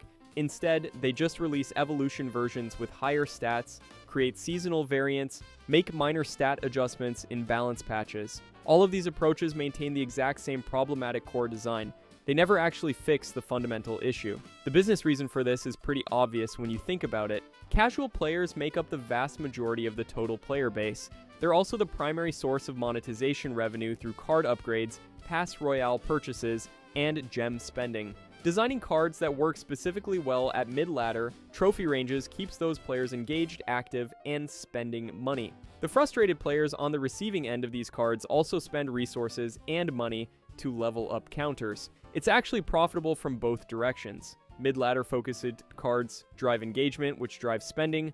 Both the Mega Knight users spend to level it up, and the frustrated victims spend to level up counters. The frustration itself becomes part of the monetization loop. This means these design problems are completely permanent by intentional design. Supercell will not fix these cards because fixing them would mean publicly admitting their entire design philosophy creates negative player experiences, and that philosophy is far too profitable to abandon or change. 7 years after Mega Knight's release in 2017, the card is still fundamentally the same. No complete rework, no mechanical changes, just minor stat adjustments here and there. Supercell has access to all the data showing the community split and the usage disparities and the years of negative sentiment. They choose to do absolutely nothing about it because the current state is working exactly as intended from a business perspective. So, if you're still getting destroyed by Mega Knight every match, here's what you actually need to know to escape that trap. Why everyone gets stuck. There's a specific reason why mid-ladder players struggle against Mega Knight for literal months while pros laugh at it. One group learns something crucial that the other group hasn't discovered yet. King Tower activation changes absolutely everything about how you deal with Mega Knight. When Mega Knight jumps across the bridge toward your towers, you drop a 1 elixir Ice Spirit or Skeletons near your King Tower. Not at the bridge, not in the middle of the arena, but specifically near your actual King Tower in the back. Mega Knight will target that cheap troop and jump directly on it. When Mega Knight's jump damage hits that troop near your King Tower gets activated and wakes up. Now you have 3 towers shooting at threats instead of just 2 for the entire rest of the match. You just turn their 7 elixir investment into a permanent tactical advantage for yourself that lasts the whole game. But here's the problem. The game never explicitly tells you this mechanic exists. The in-game tutorial covers very basic stuff. How to place troops on the arena, how to use spell cards, general attacking and defending concepts, but advanced mechanics like kiting, optimal building placements, and King Tower activation tricks, those are never explained anywhere in the actual game. You're expected to figure them out yourself through trial and error or by looking up guides and videos online. Reddit is completely full of players discovering King Tower activation after playing hundreds and hundreds of matches, and they all say the exact same thing. I wish someone had told me this sooner. One specific Arena 13 player reported being stuck at that trophy range for literal months, constantly losing to Mega Knight and feeling completely helpless. Then they watched one YouTube video that explained the Ice Spirit King Tower activation trick. They instantly climbed 1,000 trophies just from learning that single mechanic. Just one piece of knowledge completely changed their entire experience. Other counters work effectively too once you know about them. Mini P.E.K.K.A costs only 4 elixir and kills Mega Knight in exactly 4 hits for a huge positive elixir trade. Inferno Dragon melts Mega Knight in just a few seconds. Defensive buildings like Cannon or Tesla make Mega Knight lock onto them and die before ever reaching your towers. Even cheap swarm cards reset Mega Knight's jump animation and chip away at its health for very low elixir costs. Once you internalize and learn these counter mechanics, Mega Knight completely stops being scary or threatening. You'll naturally climb past the trophy ranges where it's super common, not because the card itself somehow got weaker or changed, but because you learned what most other players at that trophy level haven't figured out yet. The card stays exactly the same, you just got better at the game. The final takeaway. This one card shows you absolutely everything you need to know about how Supercell actually views competitive balance versus player engagement and monetization. Mega Knight isn't just a poorly designed card, it's a perfect symbol of design choices that deliberately prioritize short-term player engagement and spending over long-term competitive health and game balance. The card exists specifically to give casual players easy wins and make them feel successful. It keeps mid-ladder trophy ranges populated and active. It drives frustrated players to spend resources leveling up counter cards. The fact that Mega Knight is completely useless and unviable at high competitive levels genuinely does not matter to Supercell's business model, because the vast majority of players never reach those high competitive levels anyway. 7 full years after the original release in September 2017, the card is still fundamentally the same. No complete mechanical rework, no changes to how it actually functions, just minor stat adjustments that maintain the exact same status quo. Supercell has access to all the usage data, all the community feedback, all the complaints. They can clearly see the community split between trophy ranges, the massive usage differences, the years of negative sentiment. They know mid-ladder players hate the card and think it ruins the game. They know competitive players think it's trash tier. They deliberately choose to do absolutely nothing about any of this because the current state is working exactly as intended from a business and engagement perspective. Mega Knight makes money by being exactly what it currently is. It's a trap that catches players who don't know better yet. It's a frustration engine that keeps engagement levels high and drives upgrade spending. If you're frustrated by facing Mega Knight constantly, that frustration is completely valid and real. It's also exactly what Supercell designed the card to create as part of their engagement and monetization systems. The card is not worse than you think. It's actually worse than Supercell will ever publicly admit. Because admitting the truth would mean fundamentally changing a highly profitable system. The design is broken. The balance is genuinely impossible. The community will stay divided forever. All because one card from 2017 was never designed to work at every skill level. It was designed to work exactly where it currently works, keeping casual players engaged and spending while being completely irrelevant to competitive play. That's not a bug in the system. That's the intentional feature. When Clash Royale officially launched in early 2016, the Hog Rider quickly became one of the most infamous cards in the game. Players who had already been familiar with him from Clash of Clans were excited to see this wild hammer-swinging character charging into a brand new battlefield. His design was simple, yet brilliant. He only targeted buildings, which meant he bypassed troops unless they blocked him. On top of that, he could jump over the river, which was a unique mechanic at the time. Suddenly, there was a troop that felt unstoppable when dropped correctly, and it made the game feel both fun and frustrating depending on which side of the hog you were on. In January 2016, Hog Rider was available right from the global release of Clash Royale. It didn't take long before people realized that this 4 elixir card could do massive tower damage in just a few swings. Combine it with some simple support like Ice Spirit or Fireball, and you had a win condition that could shred towers before your opponent even knew what was happening. Players who were new to the game leaned on Hog Rider because it was so direct. Drop him at the bridge and watch him charge. No complicated setups, no huge risk, he just got the job done. Of course, when something is this strong in a competitive game, balance changes are not far behind. Just a month after release in February 2016, Supercell reduced his sight range to 9.5 tiles, which meant he would no longer lock on to buildings as quickly from across the arena. They also updated his voice to separate him from barbarians since both originally shared the same sound effects. It wasn't a massive nerf, but it showed that Supercell was already paying close attention to how the Hog Rider shaped the meta. The first real hit came in June 2016 when Supercell dropped his damage by 6%. At the time, this was a pretty big deal because it meant Hog Rider could no longer guarantee the same tower damage in those early rushes. Still, the nerf didn't stop him. Players just adjusted, they found new ways to cycle him faster, they combined him with cheaper cards. They realized that even slightly weaker Hog Rider swings were still some of the most reliable damage you could get. What made Hog Rider so polarizing in 2016 was that he felt like the perfect mix of fun and rage-inducing gameplay. If you were the one playing him, you loved his speed and consistency.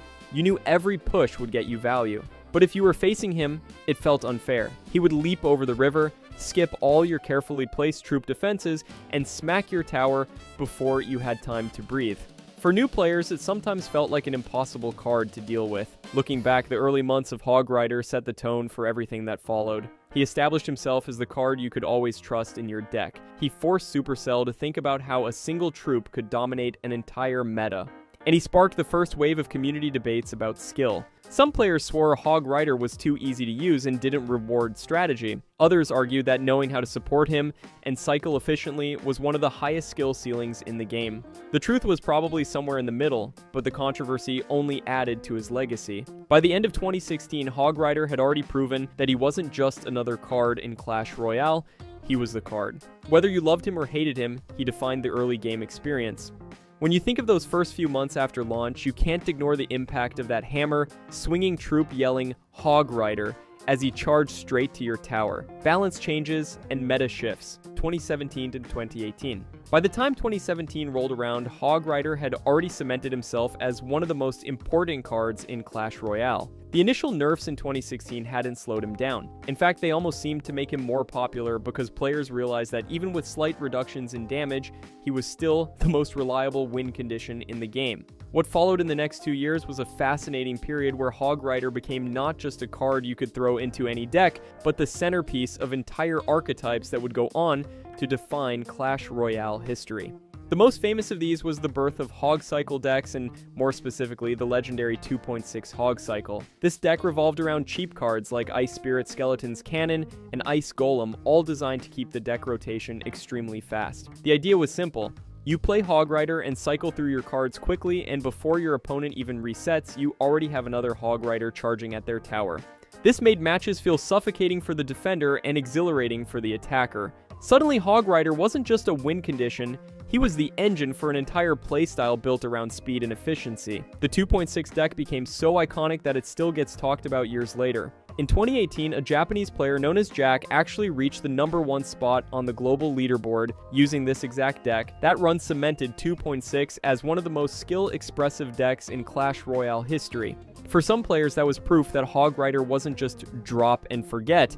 It showed that if you mastered the cycle mechanics, you could play at the absolute highest level of the game, but at the same time, the controversy never went away. Plenty of players argued that Hog Rider decks were too simple and too forgiving. Even if you misplayed, you could just cycle back to another Hog and eventually get chip damage on the tower. The term drop and forget became a way to mock Hog Rider users. You drop him at the bridge and he does the rest. No need for careful setup or synergy. Of course, players who actually mained Hog decks would laugh at that idea.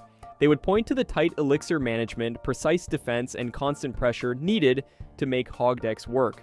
The debate about whether Hog Rider was a high skill or low skill card became one of the longest running arguments in the community. Meanwhile, Supercell kept an eye on the situation but chose not to hit Hog Rider with massive nerfs. They understood that Hog Rider was too iconic to gut. Instead, they made smaller balance tweaks around him, or to cards that supported him. This created an interesting dynamic. Every time a new defensive building or spell got adjusted, the community immediately asked, how does this affect Hog? It was a sign of just how central the card had become. Another key shift in this era was the rise of Hog variants. While 2.6 was the poster child, there were countless other Hog decks floating around. Hog Lightning, Hog Freeze, and later Hog EQ all started to gain traction. Each of these gave the archetype a slightly different flavor while still leaning on Hog Rider as the core damage dealer. The variety kept him fresh and prevented the meta from ever feeling completely stale, even if people were still groaning every time they saw Hog at the bridge. For competitive play, this period was the golden age of Hog Rider. He was everywhere in tournaments, from small community events to official Clash Royale League matches. Players knew that bringing a Hog deck was always a safe bet because it had no hard counters. Sure, there were defensive options like Tornado or buildings like Inferno Tower, but nothing truly shut him down forever. Over the course of a game, a good Hog player could almost always squeeze out enough chip damage to stay in the fight. Looking back at 2017 and 2018, you can see why Hog Rider's reputation grew so strong. He wasn't just another troop, he was shaping the entire way people thought about Clash Royale. If you were serious about the game, you either played Hog decks or you learned how to beat them. That was the reality. And for all the frustration it caused, there's something kind of amazing about how 1/4 Elixir card could dominate the attention of both casual and competitive players for years. The funny part is that despite all this talk, Hog Rider was never truly broken in these years. He wasn't an unbeatable card like the old Royal Giant or the infamous Expo stalemates. He was strong, consistent, and versatile, which is maybe the scariest combination of all. That's why even today when people think of Clash Royale's early meta, they don't just remember the big tanks or splash damage spells. They remember the sound of a hammer swinging and that familiar cry of Hog Rider as yet another tower took chip damage it couldn't stop. Competitive Play and Iconic Decks 2018 to 2020. If the years 2016 and 2017 were about the Hog Rider proving himself, then the stretch between 2018 and 2020 was where he became a true competitive icon. This was the period when Clash Royale esports was at its peak, with the Clash Royale League pulling in top players from all over the world. And in almost every major event, the Hog Rider made an appearance. That says a lot when you consider how many new cards were being added to the game, and how much the meta shifted every few months. The backbone of Hog Rider's success in competitive play was still the legendary 2.6 Hog Cycle deck. In December 2017, a balance update for the game Clash Royale slowed the Hog Rider's hit speed from 1.5 to 1.6 seconds, a change referred to as a nerf or a small nerf. This change also made its first attack 0.1 seconds slower. The update went live on December 12, 2017. By 2018, the deck had already cemented its reputation as one of the highest skill decks in Clash Royale. It demanded perfect timing and razor-sharp elixir management, unlike heavier decks like Golem or Lava Loon. 2.6 punish mistakes brutally. Miss one cannon placement against a push or cycle one card too late, and the whole game could slip away. But if you mastered it, the deck rewarded you with consistent results against almost any opponent. The competitive scene gave 2.6 some of its biggest moments. Players like Jack continued to dominate the ladder with Hog decks, and in professional matches, Hog Cycle became the reliable go-to strategy. For teams competing in CRL, it was almost mandatory to have one player who specialized in Hog. It wasn't flashy like Graveyard or as overwhelming as Three Musketeers, but it was dependable. In a high-pressure, best-of-3 set, a strong Hog deck could swing the momentum completely. But Hog Rider wasn't just limited to 2.6 during this period. This was when new archetypes started to grow. The Hog Executioner Tornado was one of the most infamous. The Executioner Tornado combo offered near-perfect defense against swarms and pushes, while the Hog Rider applied constant pressure. Watching competitive players cycle Hog while defending flawlessly with that combo became a defining image of the 2018 and 2019 metas. It was frustrating to play against, but beautiful to watch at the highest level. Another variant that rose to prominence was Hog Freeze. This was the opposite of 2.6's careful chip strategy. Instead, it relied on catching the opponent off guard. You drop the Hog Rider at the bridge, then freeze their defensive building or troops to guarantee tower damage. At the pro level, this deck was seen as more of a gamble, but when it worked, it created some of the most dramatic finishes in Clash Royale. Few things match the hype of a last-second Hog plus freeze push winning a match in front of thousands of viewers. By 2019 and 2020, even more versions appeared like Hog Earthquake, which became a direct response to the rise of buildings such as Bomb Tower. Earthquake gave Hog decks a way to clear buildings quickly, while still getting tower chip damage. It was another reminder that Hog Rider wasn't just a single deck, but a flexible win condition that could adapt to almost any meta. Of course, this adaptability didn't silence the debates around him. Some pros argued that Hog Rider was the fairest win condition in the game because he could always be countered with careful defense. Others insisted that his ability to guarantee chip damage made him inherently unbalanced. The fact that both sides had valid points speaks to how well designed the card was. He was never completely unstoppable, yet never truly weak either. One thing is certain. During these years, Hog Rider became the face of competitive Clash Royale. He was everywhere, from community tournaments to the biggest CRL matches on stage. He wasn't always the star of the show, but he was always present in the background, quietly shaping strategies and dictating how players built their decks. And in a competitive scene that was constantly changing, he offered something rare: stability. Looking back, it's easy to see why Hog Rider remained relevant while other win conditions faded in and out of favor. Golem Night Witch had its time. Three Musketeers had its moment before heavy nerfs. Even Lava Loon went through cycles of dominance and decline, but Hog Rider just kept going. He was never too strong, never too weak, and always useful. That balance is exactly what allowed him to survive through the years and cement his place as a Clash Royale legend. In the end, 2018 to 2020 was a period where Hog Rider didn't just exist in the game, he defined how the game was played at the highest level. If you tuned in to watch a CRL match, you knew there was a good chance you'd see a Hog Rider charging across the bridge. And whether you loved him or hated him, you couldn't deny his impact. Hog Rider in modern Clash Royale 2020-2023.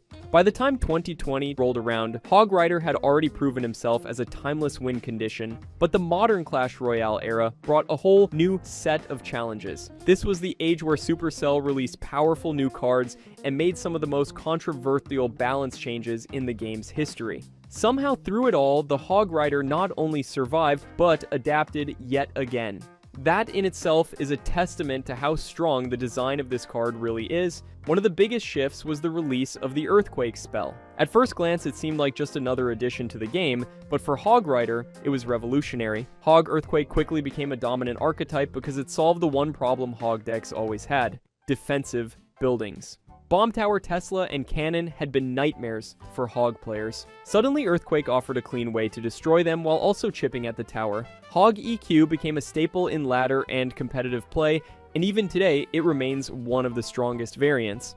But the Earthquake wasn't the only factor. The rise of Bomb Tower as a defensive powerhouse also forced Hog decks to adjust. Players had to get more creative with cycle patterns and timing. Instead of just spamming Hog at the bridge, smart Hog players learned to outcycle their opponent's Bomb Tower and find those small openings to sneak in tower damage.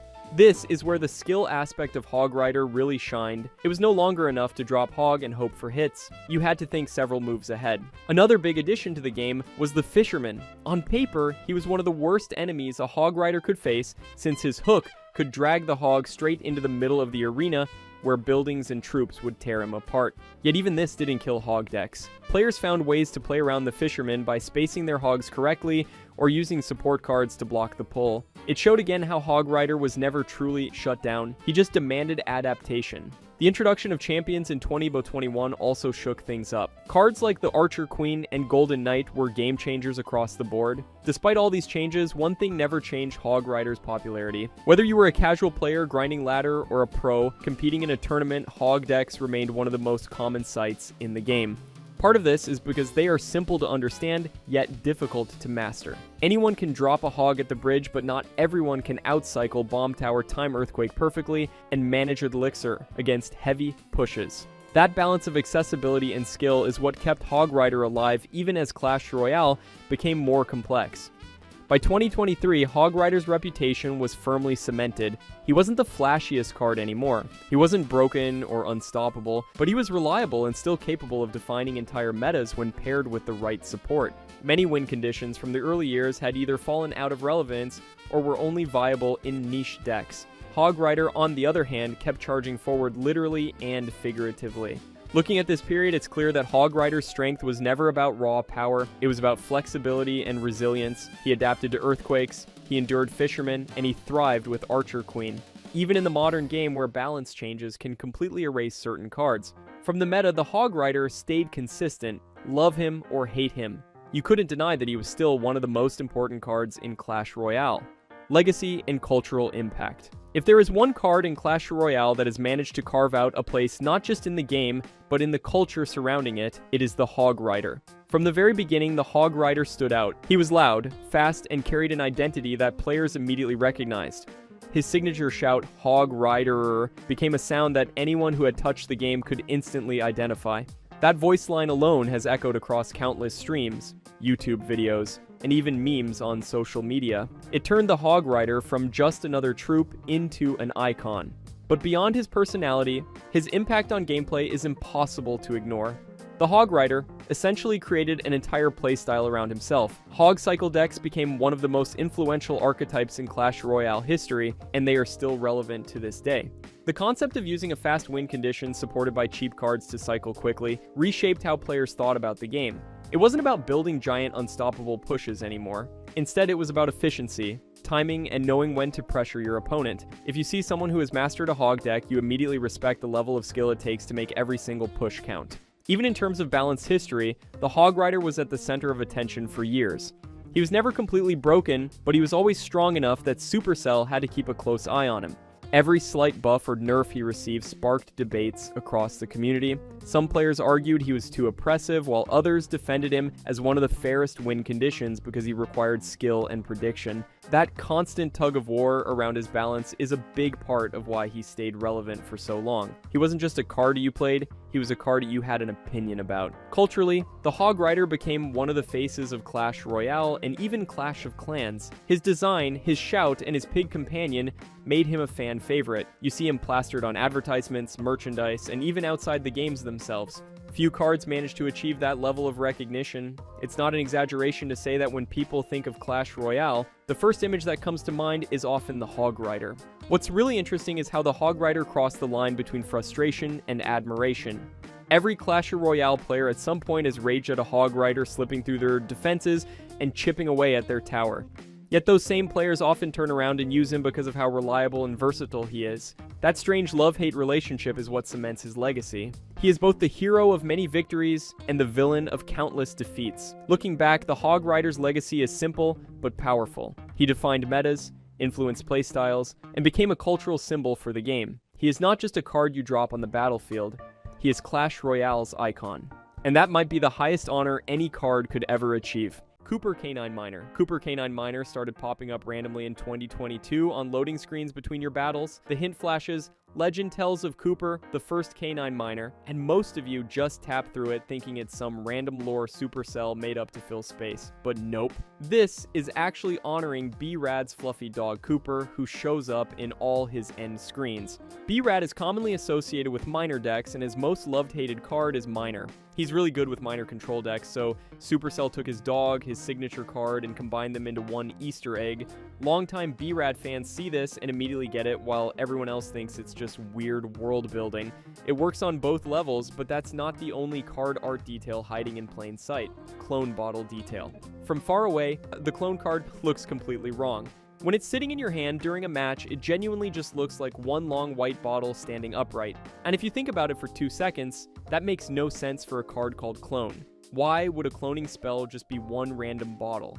But here's where Supercell was playing 4D chess. If you zoom in on the artwork, there's actually a small bottle positioned right beside the large one. The small bottle looks like those tiny Zap bottles, and it's sitting there getting cloned. That's why there's a second bottle. The small one is the original, and the duplication is happening right there in the art. Is actually 2 bottles showing cloning in action. It's a visual pun that explains the entire mechanic, and once you see it, you can't unsee it. And speaking of details, Breakman, there's one actor behind way more troops than you think. Shared voice actor. 4 of the most iconic troops in the game are all voiced by the same guy, and nobody noticed. Voice actor John Mondelli got exposed through his own demo reels and IMDb credits. He does the Knights' heroic battle grunts, the Barbarians' savage war cries, the Electro Wizards' crackling electric taunts, and the Lumberjack's signature timber roar. They all have his gravelly intensity but sound completely different. The Knight is noble and determined, the Barbarians are absolutely unhinged, the Electro Wizard is manic and charged with energy,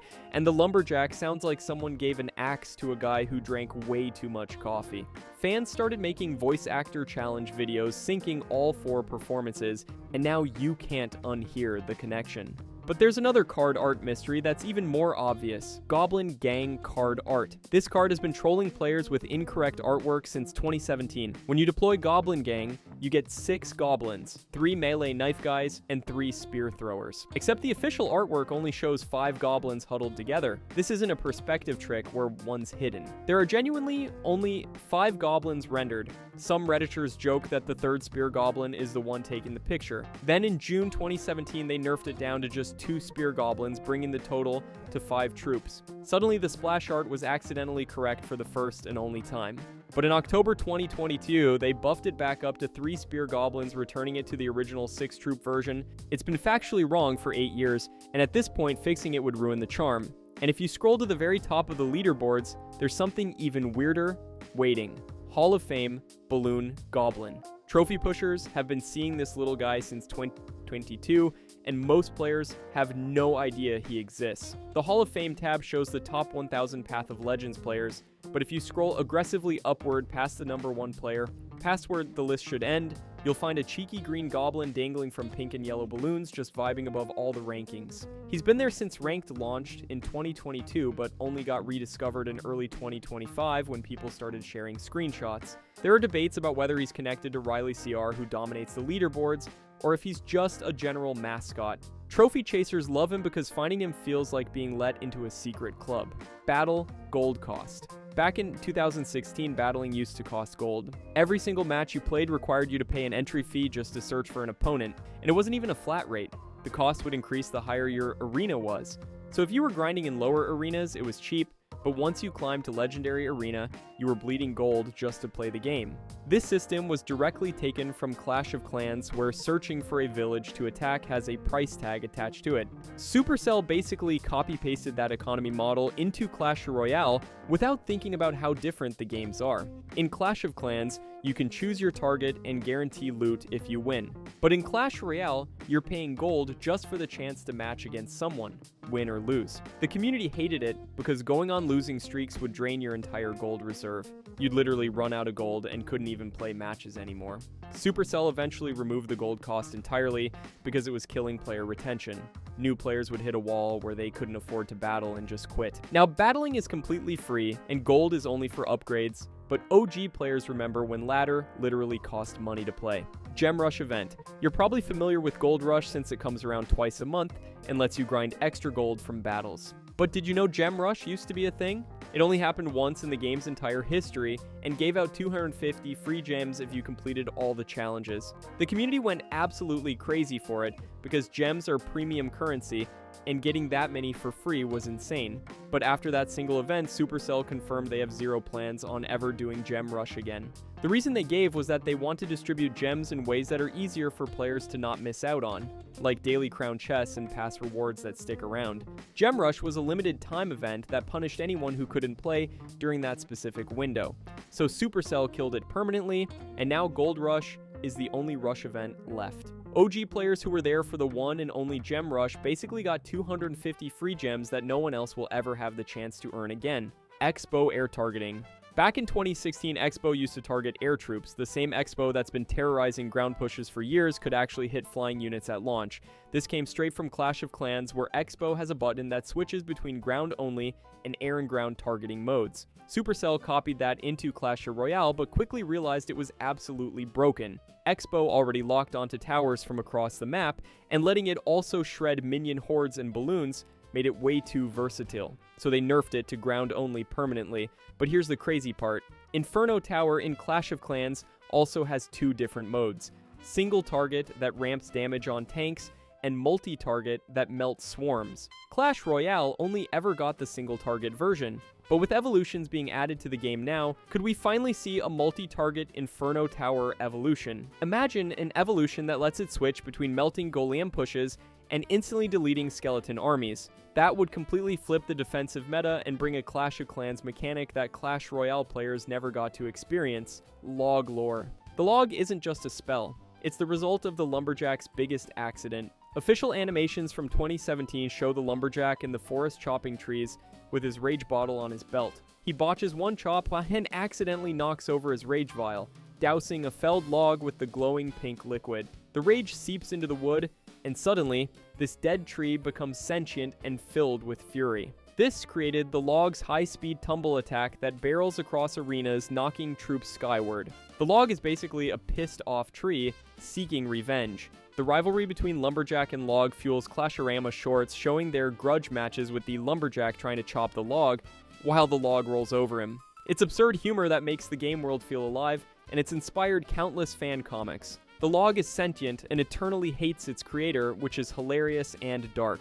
And speaking of royal families, Supercell finally confirmed who's related to who.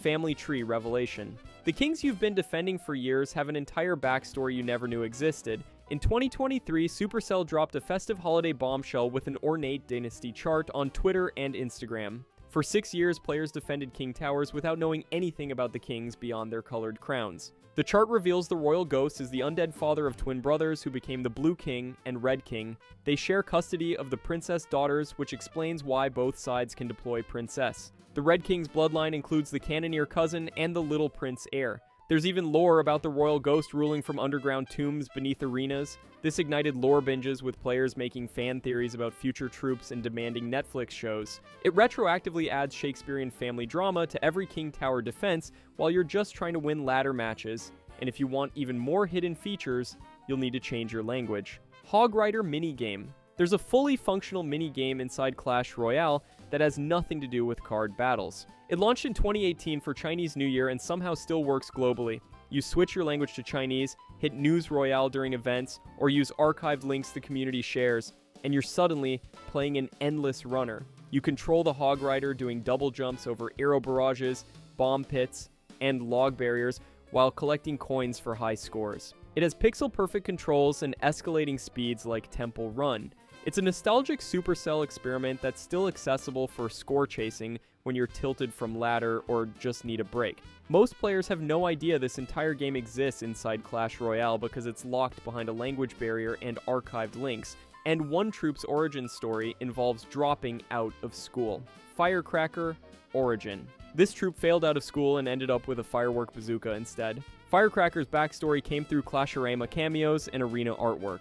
She's a dropout from the Archer Academy where troops like Archers and Magic Archer trained. She couldn't handle the rigid discipline and stuffy traditional combat training, so she ditched the longbows and joined the Rascals' rowdy forest crew with a jury-rigged firework bazooka she either built herself or stole from goblins. Her weapon launches piercing spark barrages that shred swarms and whittle towers with splash damage. Environmental details in Rascal's hideout show murals implying gang affiliations, positioning her as part of an outlaw network in the woods. Her shotgun spread and 3 elixir cost cemented her in bait metas. The lore positions her as the spark-igniting outlaw evolution, proving dropping out can lead to explosive success in Clash Royale's weird world. And she's not the only Forest Gang member with hidden voice lines. Boss Bandit Easter egg, deploy this champion on the right arena, and she'll start talking to her crew.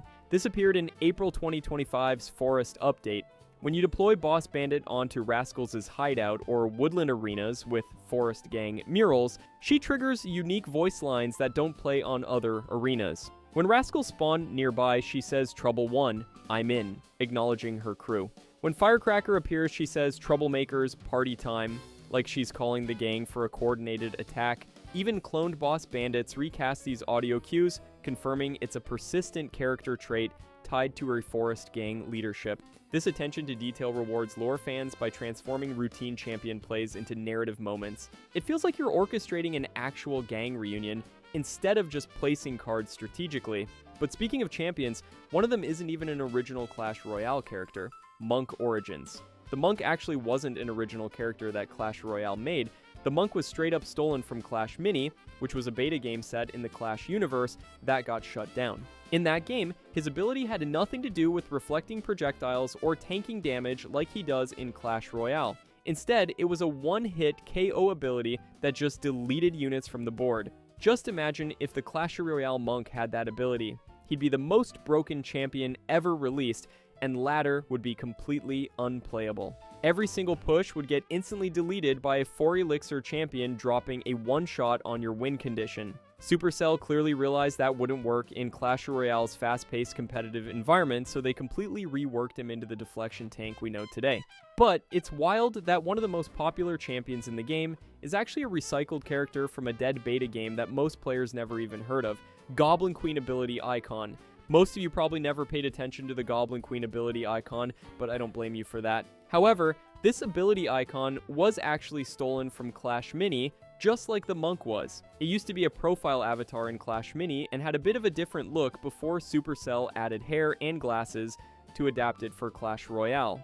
The base design is identical, they just slapped some extra details on it and called it a day. The Goblin Queen appeared during a temporary game mode called Goblin Queen's Journey, where she replaced the King Tower and came with baby goblins as tower troops. Her abilities let you summon extra goblins, boost their attack speed, and even turn all goblins invisible temporarily. What's funny is some players got more excited recognizing this recycled Clash Mini icon than the actual game mode itself. Supercell really is just pulling assets from their dead game and repurposing them for Clash Royale. P.E.K.K.A, nature, spirit lore.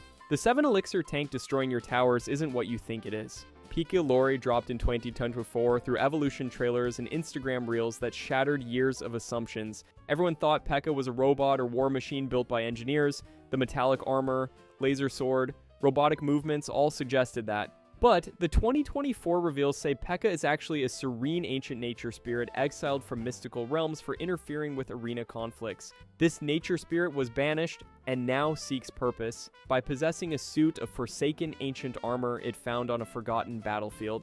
The armor is a vessel letting the spirit interact with the physical world. Its rampages aren't mindless aggression, they're a quest to protect the natural wilds from elixir-fueled wars. This parallels Lava Hound mysticism, suggesting there's an entire layer of elemental spirits in Clash Royale's cosmology. This humanizes the behemoth's fury and sparked debates about Clash of Clans crossovers. Fan art shifted to showing ethereal blooms erupting from Pika's wreckage after it falls, which is both beautiful and tragic. Elixir Monster Scrapped card. One of the most broken cards in the game started as something way weirder.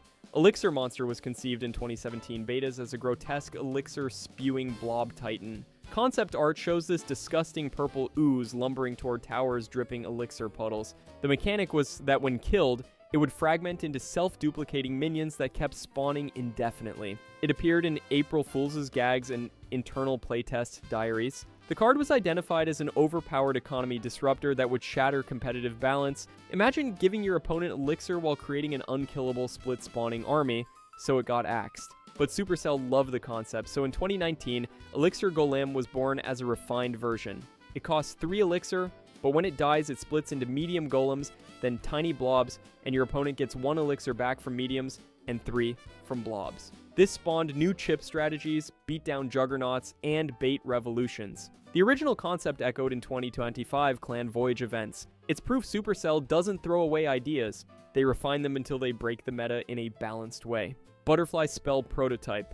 Before Tornado became the meta-defining spell, it almost started as butterflies. Back in 2017, a Reddit user proposed a fan-made 1 elixir butterfly troop designed for distraction and kiting mechanics. The concept was that butterflies would float low enough to attract ground-targeting units like P.E.K.K.A., which is a reference to P.E.K.K.A. saying butterfly in the Clash universe when near one.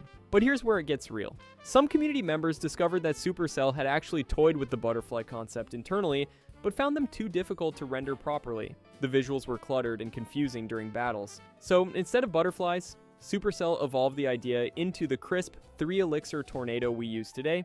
With clear magnetic pull mechanics, the tornado allows iconic plays like clumping minion hordes for splash wipes and kiting troops into King Tower activation range. So every time Tornado ruins your push by yanking everything into a Mega Knight, just remember it almost started as adorable P.E.K.K.A. distracting butterflies that were too pretty to work.